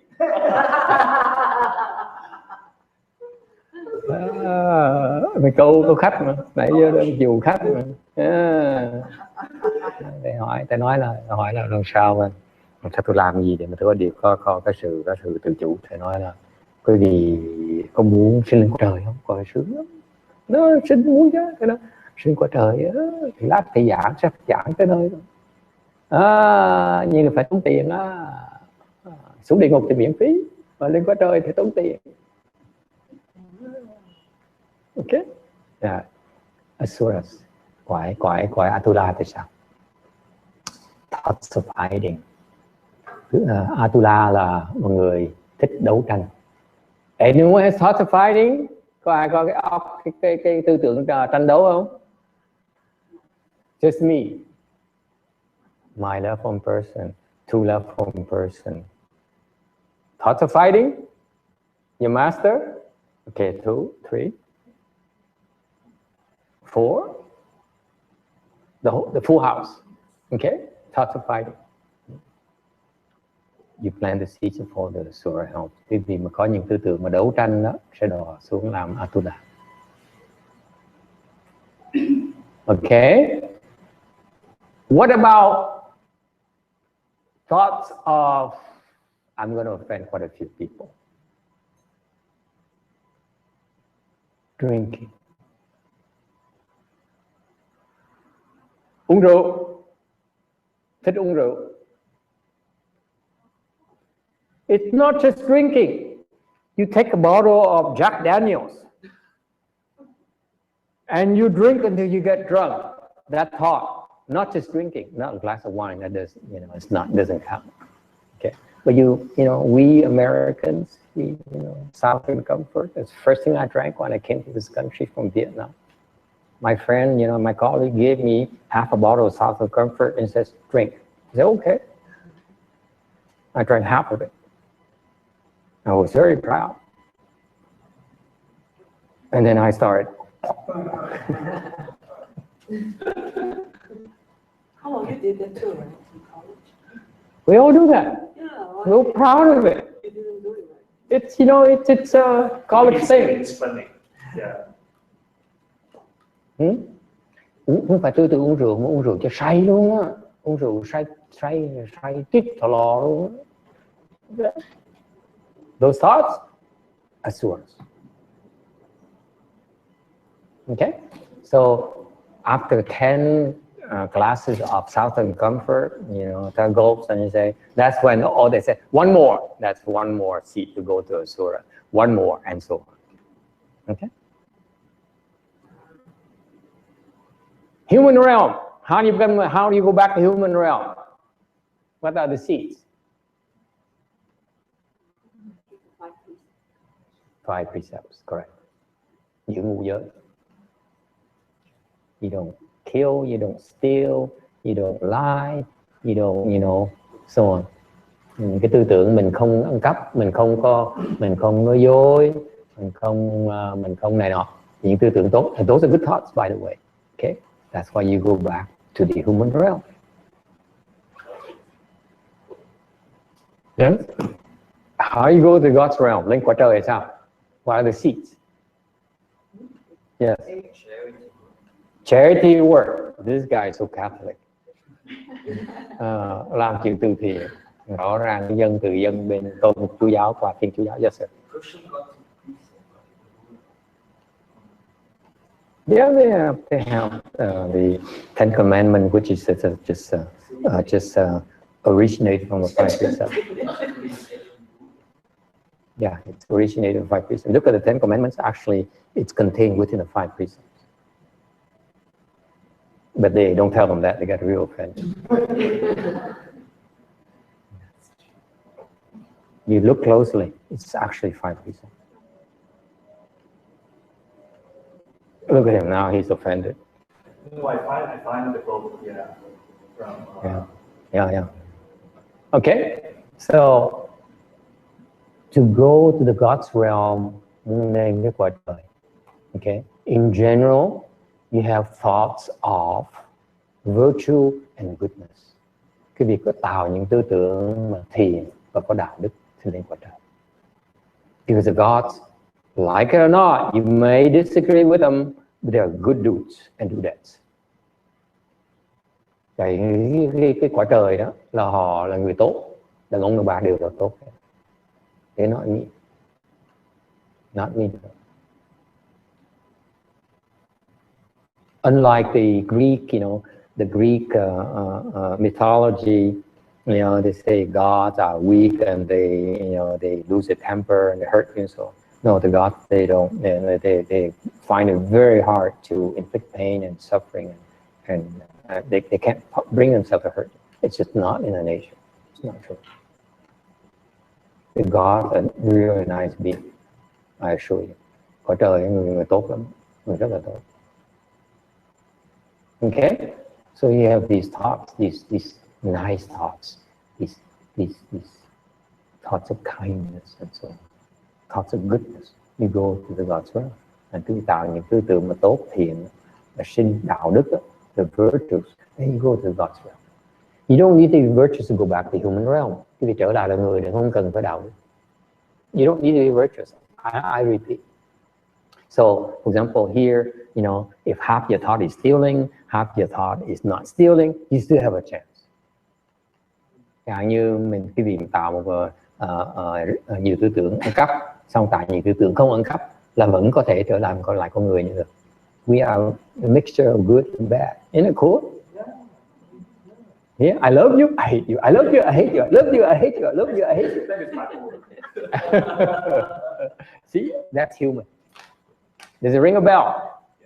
Rõ ra không? Con người mình nó nửa chính, nửa tà, nửa tốt, nửa thiện. Okay? Just us. Yes. And then you also have to practice all those 6 parameters. Six parameters? No, we don't. Otherwise, we have no chance. Okay? All right. So those are the 6 realms of existence where it's called a reincarnation. Năm cái lục đạo đó là mình đi luân hồi.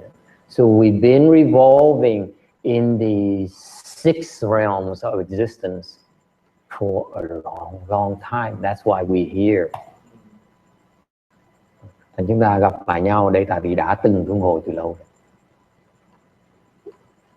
Okay? Specifically, okay, I'm sure many of you ask, that's a theory. But when I die, how do I go from here to the God's realm? Yes? What made me fall from here to the hells? Yes? I'm planting these seeds when I'm alive. But what happens when I die that bring me finally to the next body? Right? Thì các người rất nhiều người thắc mắc. See, now you're awake. Thắc mắc là nói đi thiết thôi, chứ bây giờ khi mà con chết đó, chuyện gì xảy ra để khiến con từ cái thân người này nó đọa xuống làm địa ngục? What happened? Like to know, huh?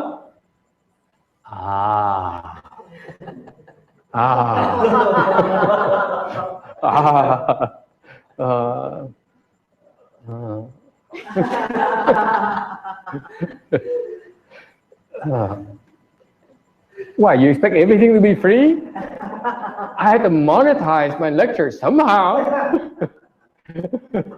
Yes, you do take credit card. It's my favorite.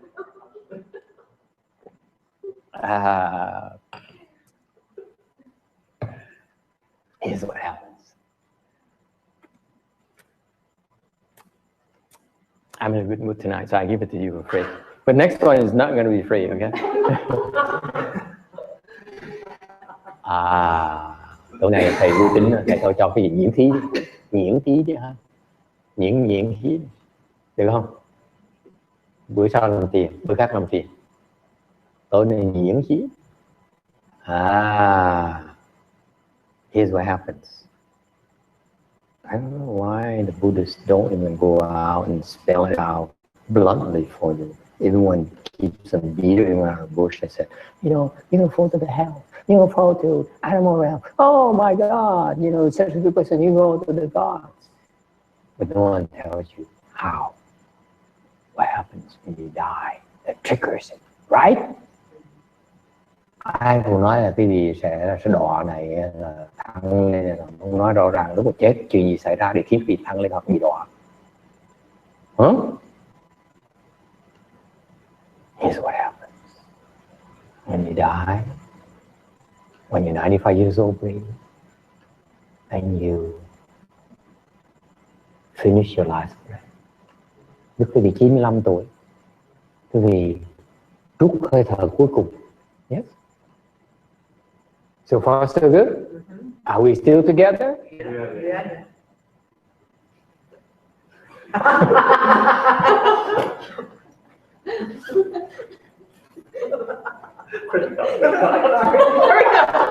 Encouragement, please.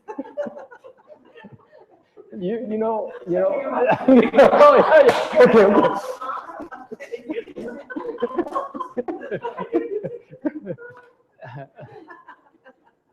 As you exhale your last breath, and all of a sudden, that very last thought says, I would like to have some phở before I go. Bỗng nhiên cái tư tưởng cuối cùng đó là bỗng nhiên từ đầu nói là phải chi mình ăn cái tô phở trước khi mình đi. That's the very last thought you have. And guess where you're gonna go? Hungry ghost. That's why.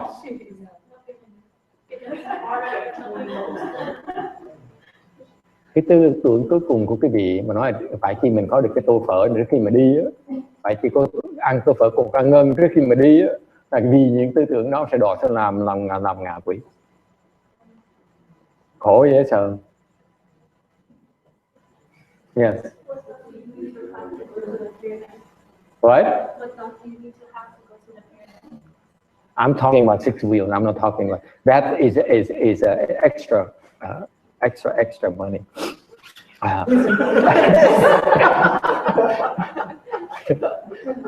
Hỏi tư tưởng gì để mà đi khỏi Tây Phương Cực Lạc thì nói cái đó tốn tiền nhiều tiền mà không có nói kệ chơi được rồi. Okay, can you understand why now? That's the trigger. That very last thought you have is the one that opens the door for the next realm. Cái tư tưởng cuối cùng của quý vị là cái tư tưởng nó mở cái cửa để cái qua cái cõi kia. Tuyệt vời ha. Isn't it beautiful? Now you know the secret of the universe. Yes. So in other words, I can speculate what kind of thought I had in the previous life before. That's right. Come back. Yeah. The kinds of thought, yes. It's kind of like Yeah. To get this body. Yeah. You say, let's be good. Maybe. Immediately, you flip, and that's why. That's what you hear. You can't make up your mind. Thành con người là tại vì một cái tư tưởng tốt xong nó đổi ý ngay lập tức đó, thành con người. You see that? Isn't it cool? That's how Bosco came here. He couldn't make up his mind. Yes. Every time I meditate, I always have this compassion, loving kindness thoughts, Yeah. what I've done in the past and how I should even Yes. do more Yeah. in the future. Yes. I mean, every single time it just comes to it. Yes. Yeah. So what happened to you when you have that? That's like your final thought. Oh, You think? I'm very pleased. I mean, Why do you think you're gonna go? If that's the last thought you have?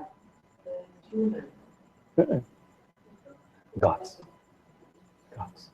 They're teaching you to go to God's realm. It's not a bad thing. I would settle for that. After I have my revenge.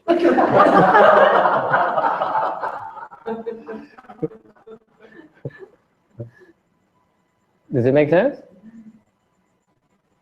And that's a problem with a lot of meditation teachers.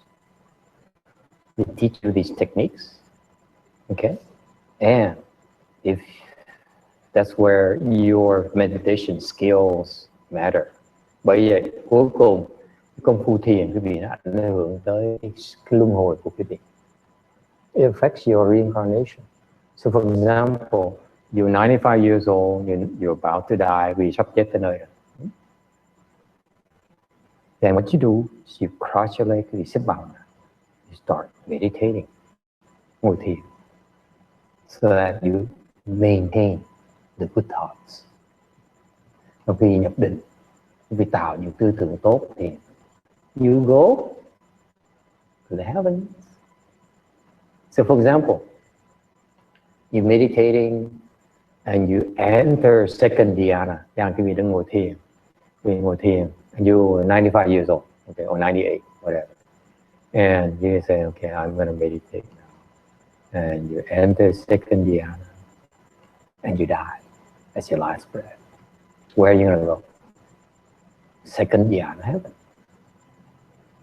Cái gì đang ngồi thiền 95 tuổi ngồi thiền và chết, thì lúc đó nhập định, nhập nhị thiền, thì cái vị chết thì cái vị sẽ được sinh vào cõi nhị thiền.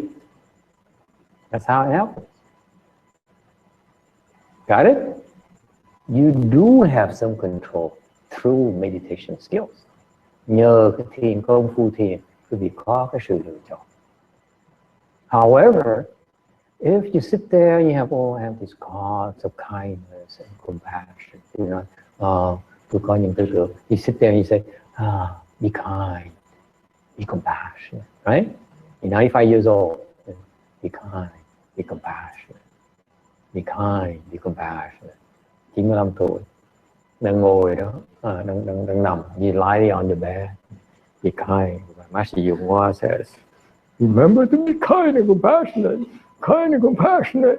Nằm đang giường chết đó, trong nhà thương đó, mà nghe cái lời cái thầy Vịnh Hóa nhắc, con phải giữ những tư tưởng từ bi. Kind and compassionate. Okay. And the last breath you have, you still have that thought. Yeah, you're kind and compassionate. You're kind and compassionate. Okay.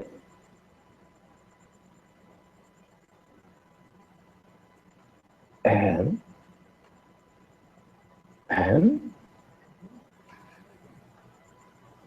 your favorite son comes over and says, Dad, don't die on me. And he grows you. And he says, don't die. Stay with me. And it hurts so much. You see? He's hurting you. And he said, ouch! How could you? Where are you going to go? Straight to hell. Oh my God.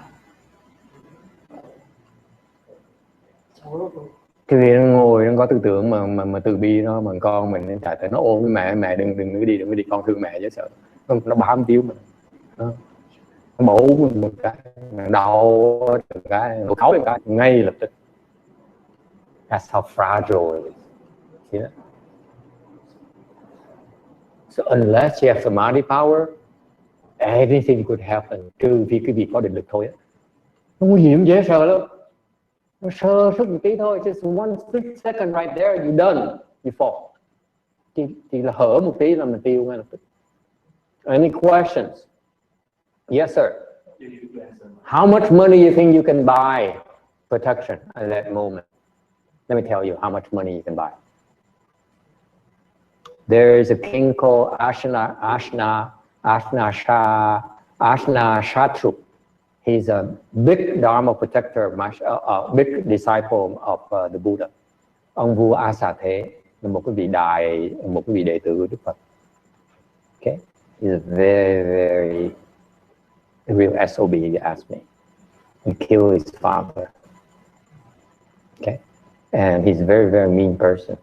and later he repented and he became Buddhist to atone for his offenses. Vua Asa Thế, người rất là ác, giết cha để mà cướp ngôi. He killed his father to usurp the throne because his father was about to give his throne, relinquish the throne to his older brother. He being the youngest and the most hideous-looking son of the family. The father says, "I cannot allow such an ugly-looking guy to become a king of my country." So he, his father said, so Ashanara Shatru, whatever. He killed his father, killed his older brother, he became king. Ông Asa Thế này ác lắm. Cha mình á, thành mình xấu trai quá này, ông cha ghét. Thành ra khi ông cha sắp nhường ngôi là ông anh cả mình, ông đẹp trai, giết hai người, giết cha, giết anh cả mình luôn, để mà cướp ngôi. And later he became Buddhist because he realized this is wrong. I'm going to go for the hell. Sau ông ấy quy tam bảo, theo Phật học để người ta sợ đọa địa ngục. Okay, so he's lying there. He's there on his lying bed. So he's follow the Buddha, listen lecture, practice meditation. Ông tu thiền, Phật nghe giảng kinh, vẫn nghe giảng kinh. Every single time the Buddha spoke the Dharma, he came and listened.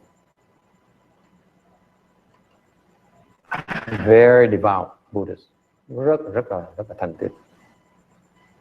Okay. So he practiced meditation every day. Thiền mỗi ngày. He has real meditation skills. Có định lực. Okay, he's like a third stage arhat. Có định lực tới tam quả luôn. Of course, he's a disciple of the Buddha. What do you think? Đệ tử của Phật mà, tam quả là chuyện thường. For the Buddha disciple, third fruition is like nothing. You agree? So he's sitting there, he's lying there in his dying bed, nằm cái giường chết, okay, mà tam quả. So he's surrounded by his wife and concubines. King, don't leave it. Thì vợ con khóc bù lố. Trời ơi, Lan Quân đừng có đi. Khoái lắm, khoái chí. It's very happy. Oh, people really love him. And his officials were surrounding him as well. Rồi mấy ông quan đó đứng bên cạnh cái giường để lo phục vụ to service. Okay. This goal has been going on for weeks now. Và đã ông, he wouldn't die, the guy wouldn't die. So his wife and his children, every day they have to cry. Mỗi ngày phải khóc. And his official who had to stand around him had to take turn fanning him. Thì mấy ông quan là phải thay phiên nhau một quà cái ông vua. There's no electricity back there. Hồi xưa không có cái cột máy thôi. So they have to take turn fanning him, you see. And one official, high-level official, was so damn asleep, you pardon my language. He's so sleepy.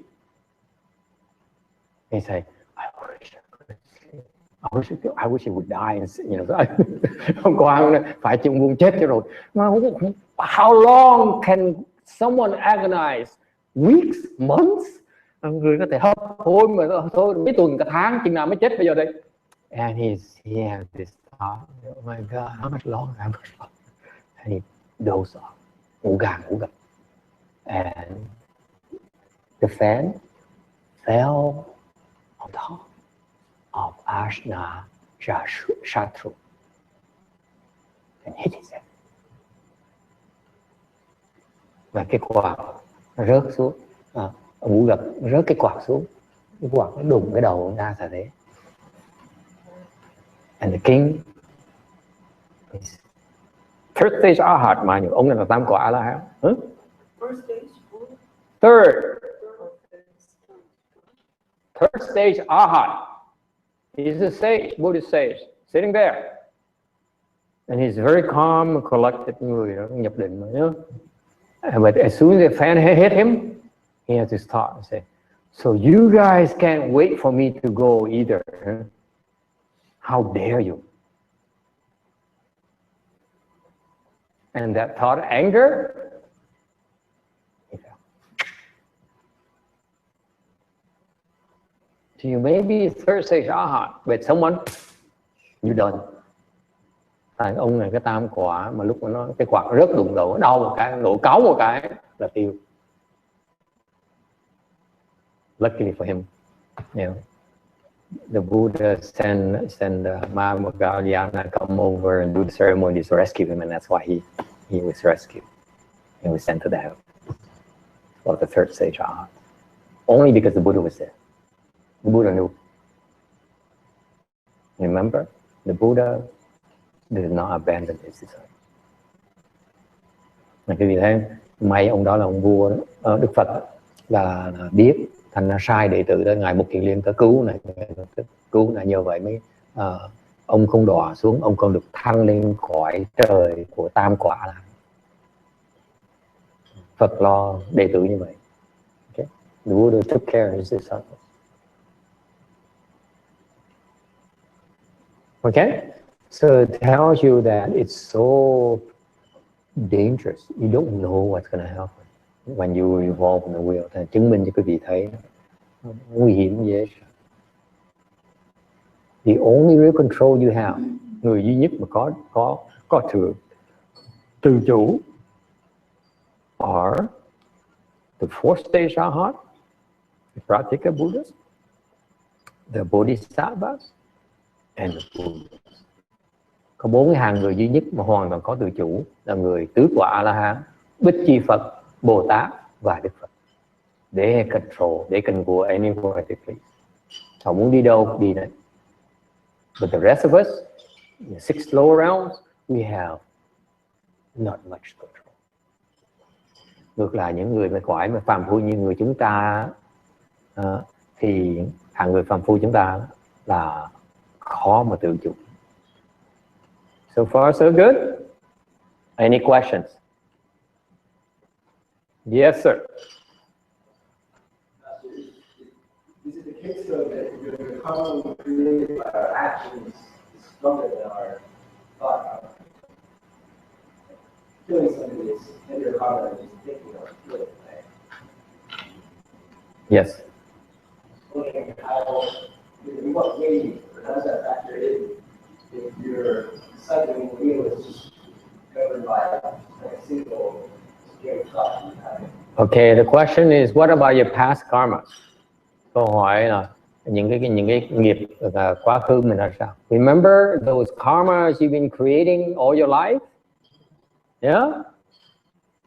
We only talked about one thought, right? Mình mới nói một tư tưởng thôi. At death time of death. What about all the thoughts you've been creating all your life, your entire life? Và những cái tư tưởng quý vị đã tạo cả cuộc đời quý vị sao? Yeah? What happens? How do they get into play? Ảnh hưởng ra sao? Yes, that's what you're driving at. Thank you for asking.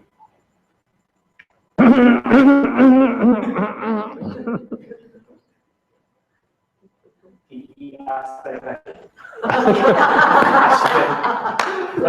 Yeah. That's true. That is true.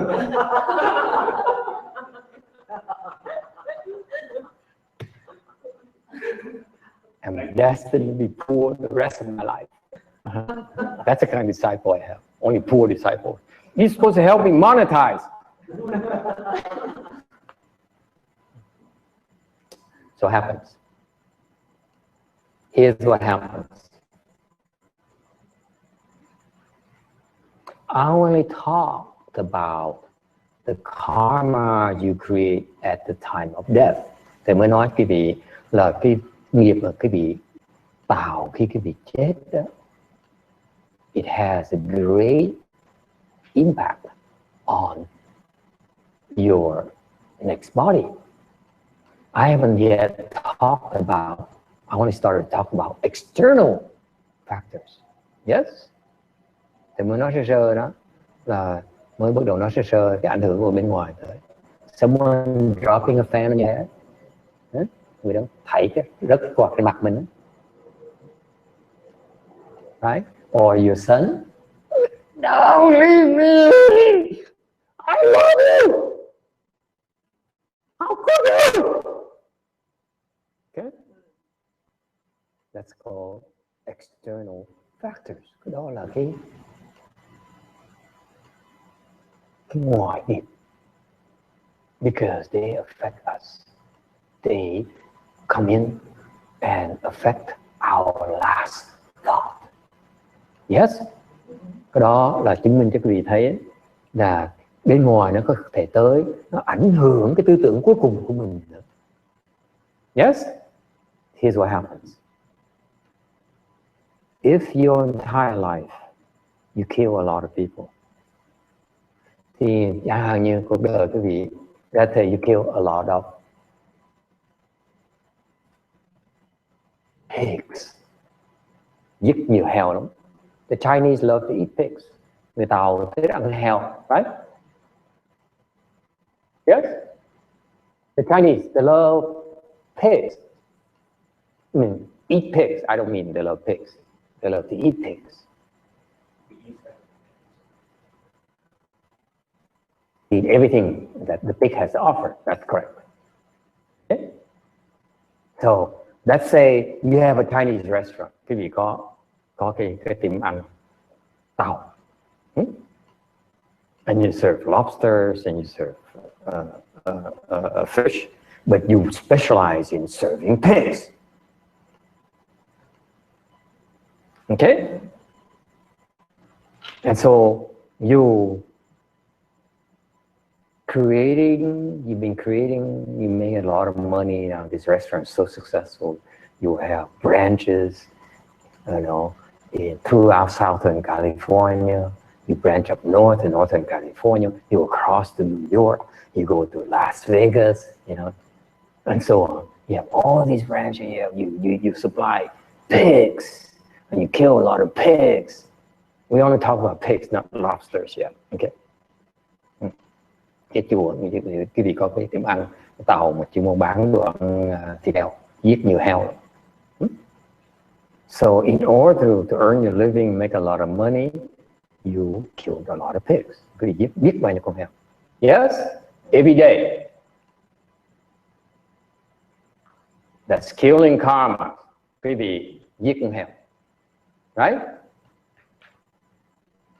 All these pigs, they all become pigs. Yes? Những con heo này thường thường nó trở thành heo.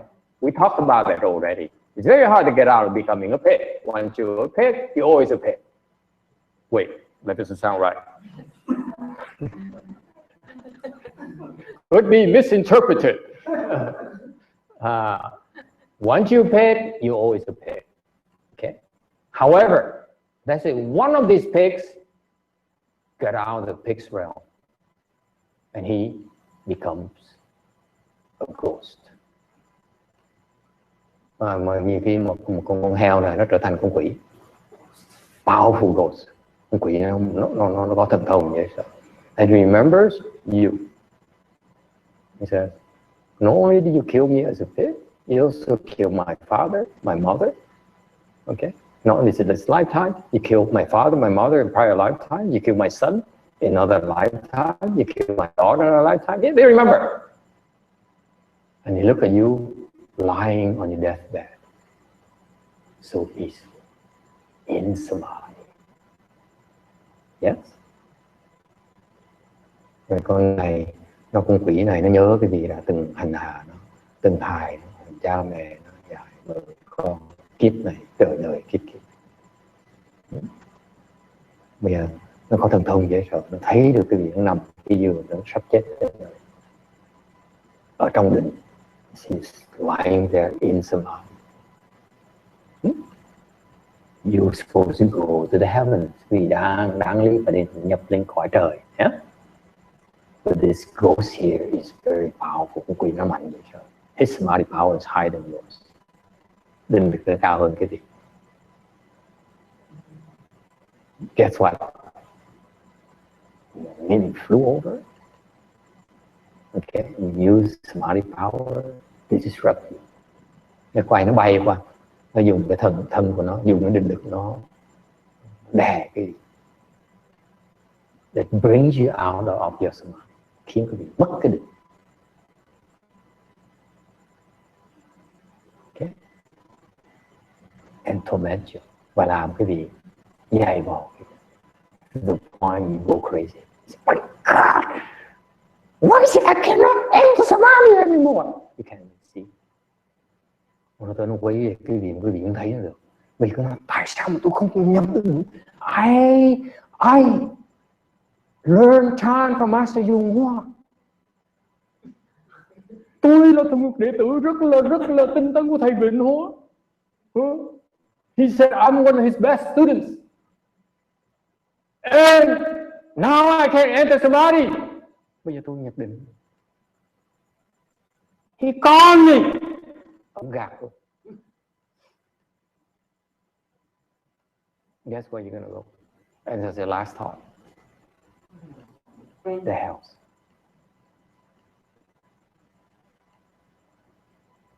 And you blame me for it. That's not fair. Isn't that funny? That's life. Cái vị thấy cái vị đang nhập định bị nó phá chạy ra rồi mà cứ cố gắng nhập định lại, mà nhập định được cái giận quá, nổi giận cáu lên. Trời, ông Bình Hoa ông dạy, ông cứ nói mình là mày có định lực dễ sợ, mày là giỏi dễ sợ, trò ưu tú của tao. Bây giờ lúc mình cần một nhập định nhất nhập cũng được. Đấy là ông này ông quỵt mình, ông gạt mình cả đời mình cũng biết bao nhiêu tiền với ông. Bây giờ mình nhập định cũng được. Trở một cái tư tưởng thù, ông thầy quá tệ, tồi tệ, nhập đỏ xuống địa ngục.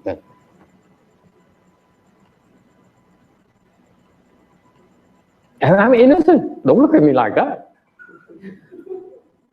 It's your own karma. You keep on killing this pig and you blame me for your downfall. Quý vị thấy nó khổ dễ sợ. Cái vị giết heo cả đời luôn, xong rồi quý vị đọa là trách thầy là ác. And you know what? You after you fall to the hell, you become a hungry ghost. You come after me. He said, I remember you. You want to make me fall. You were the one who took all my money. That's all you remember.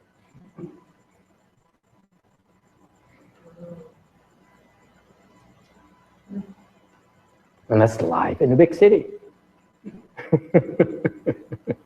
Are you afraid of it? Don't teach meditation. We feel it.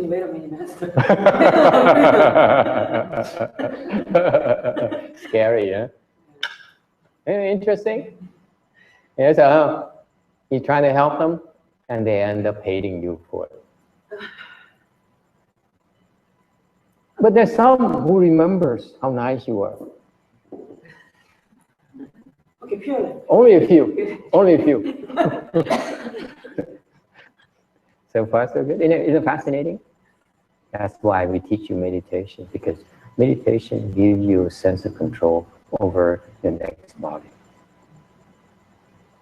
And if you become enlightened, then you have total control over your next body. Total control. Bởi vì chúng tôi mới dạy cái vị thiền, là thiền giúp quý vị có cái tự chủ, nhập định để có cái tự chủ đời của.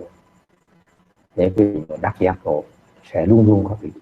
You always have control once you become enlightened. Every single lifetime you have control. That's why meditation. Vì vậy chúng tôi mới dạy cái vị thiền. Does it help? Học thiền phải đúng cái lý do. Học thiền đừng có theo những đồ lắt nhắt, những tham đồ lắt nhắt như vậy. Thiền không phải là thiền tới nơi tới chỗ. That's why I'm telling you, when you learn chant, you learn meditation. Be clear about why you learn it. You learn it for future power. You learn it for, find a woman and so on, find a man. That's not why you should be meditating, because it's for the big picture. Okay, have the big picture in mind. Don't ever forget about that. it's money you make in your life, you will not be able to keep it when you die. So all the time you spend on making money, I give an example, a very sad example. Cho các vị đừng có quên như là học thiền thì cả xong học thiền. There is a senator, okay, có một cái ông thượng nghị sĩ in the East Coast, bên miền đông nước Mỹ này, and who's a good man, người có lý tưởng, he has ideas. He became a senator in order to help people. Ông này người có lý tưởng, ông làm thượng nghị sĩ để giúp đời. He believed in helping his country này, khi mà giúp cái xứ này, giúp cái đồng bào của mình. His only penchant is that he's an alcoholic.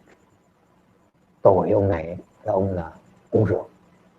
The whole family is alcoholic. By the way, the wife's alcoholic, the son is also alcoholic. Vợ cũng nghiện rượu, con cũng nghiện rượu. It runs the whole family.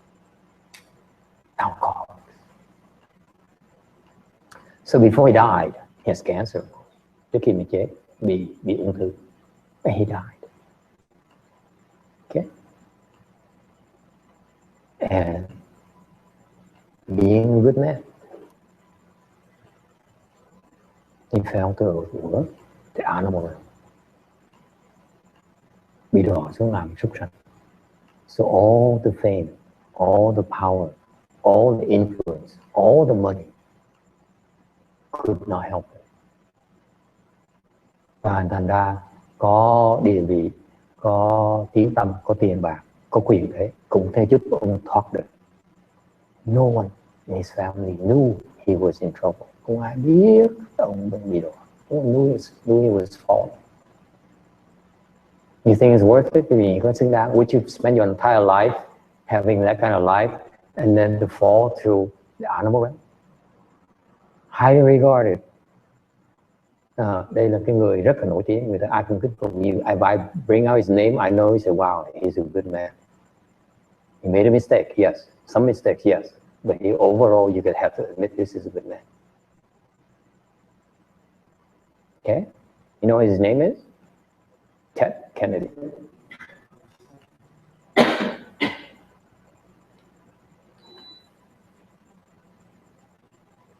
Ted Kennedy. Why did he fall to the lower realm? He should have fallen into much lower than that. But the final thought he has was that one more drink. I want one more drink. Give me one more drink.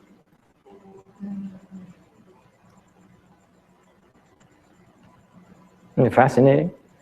Stupid thought. Give me one. So I talked about it when he died years ago. I talked about it. I told my disciples, I said, it's amazing how these people, they have so much power, influence, they're so highly regarded, yet they fall. And no one cares. No one cares. Except for one of my disciples.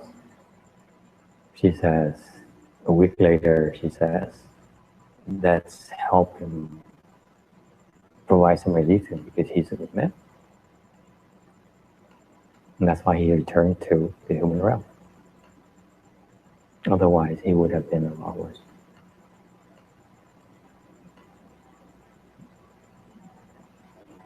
So there's a lot more than this, just a final thought, but also beyond that, there's also help that you can provide to them as well. Okay? And that's in Mahayana. Mahayana, we have the Dharma to provide the exact Dharma, to provide the assistance. Okay? Đại khái nói cái vị biết là sau này có người phát tâm nói là kể giúp ông tí xíu, giúp ông tránh bị đọa, nhờ về ông trở về lại và làm người. Okay. All right. Time is up. Thank you, everyone. Cảm ơn quý vị. Okay. Boy, are you in trouble? You agree? Are we in trouble? Yes. Thấy nguy hiểm dễ sợ không? Lo chuyện gì đâu rồi. I don't know why you're worried about cars and, you know, money and, you know, it's a big problem that's facing us when we die, that we have zero control. You have all the control you want right now, but when you die, you have zilch whatsoever. Mình bây giờ có tự chủ bao nhiêu, lúc mình chết quý vị sẽ thấy không có tự chủ, mình chịu thôi, chỉ chịu trần thôi. Okay. Good night, everyone. Thank you.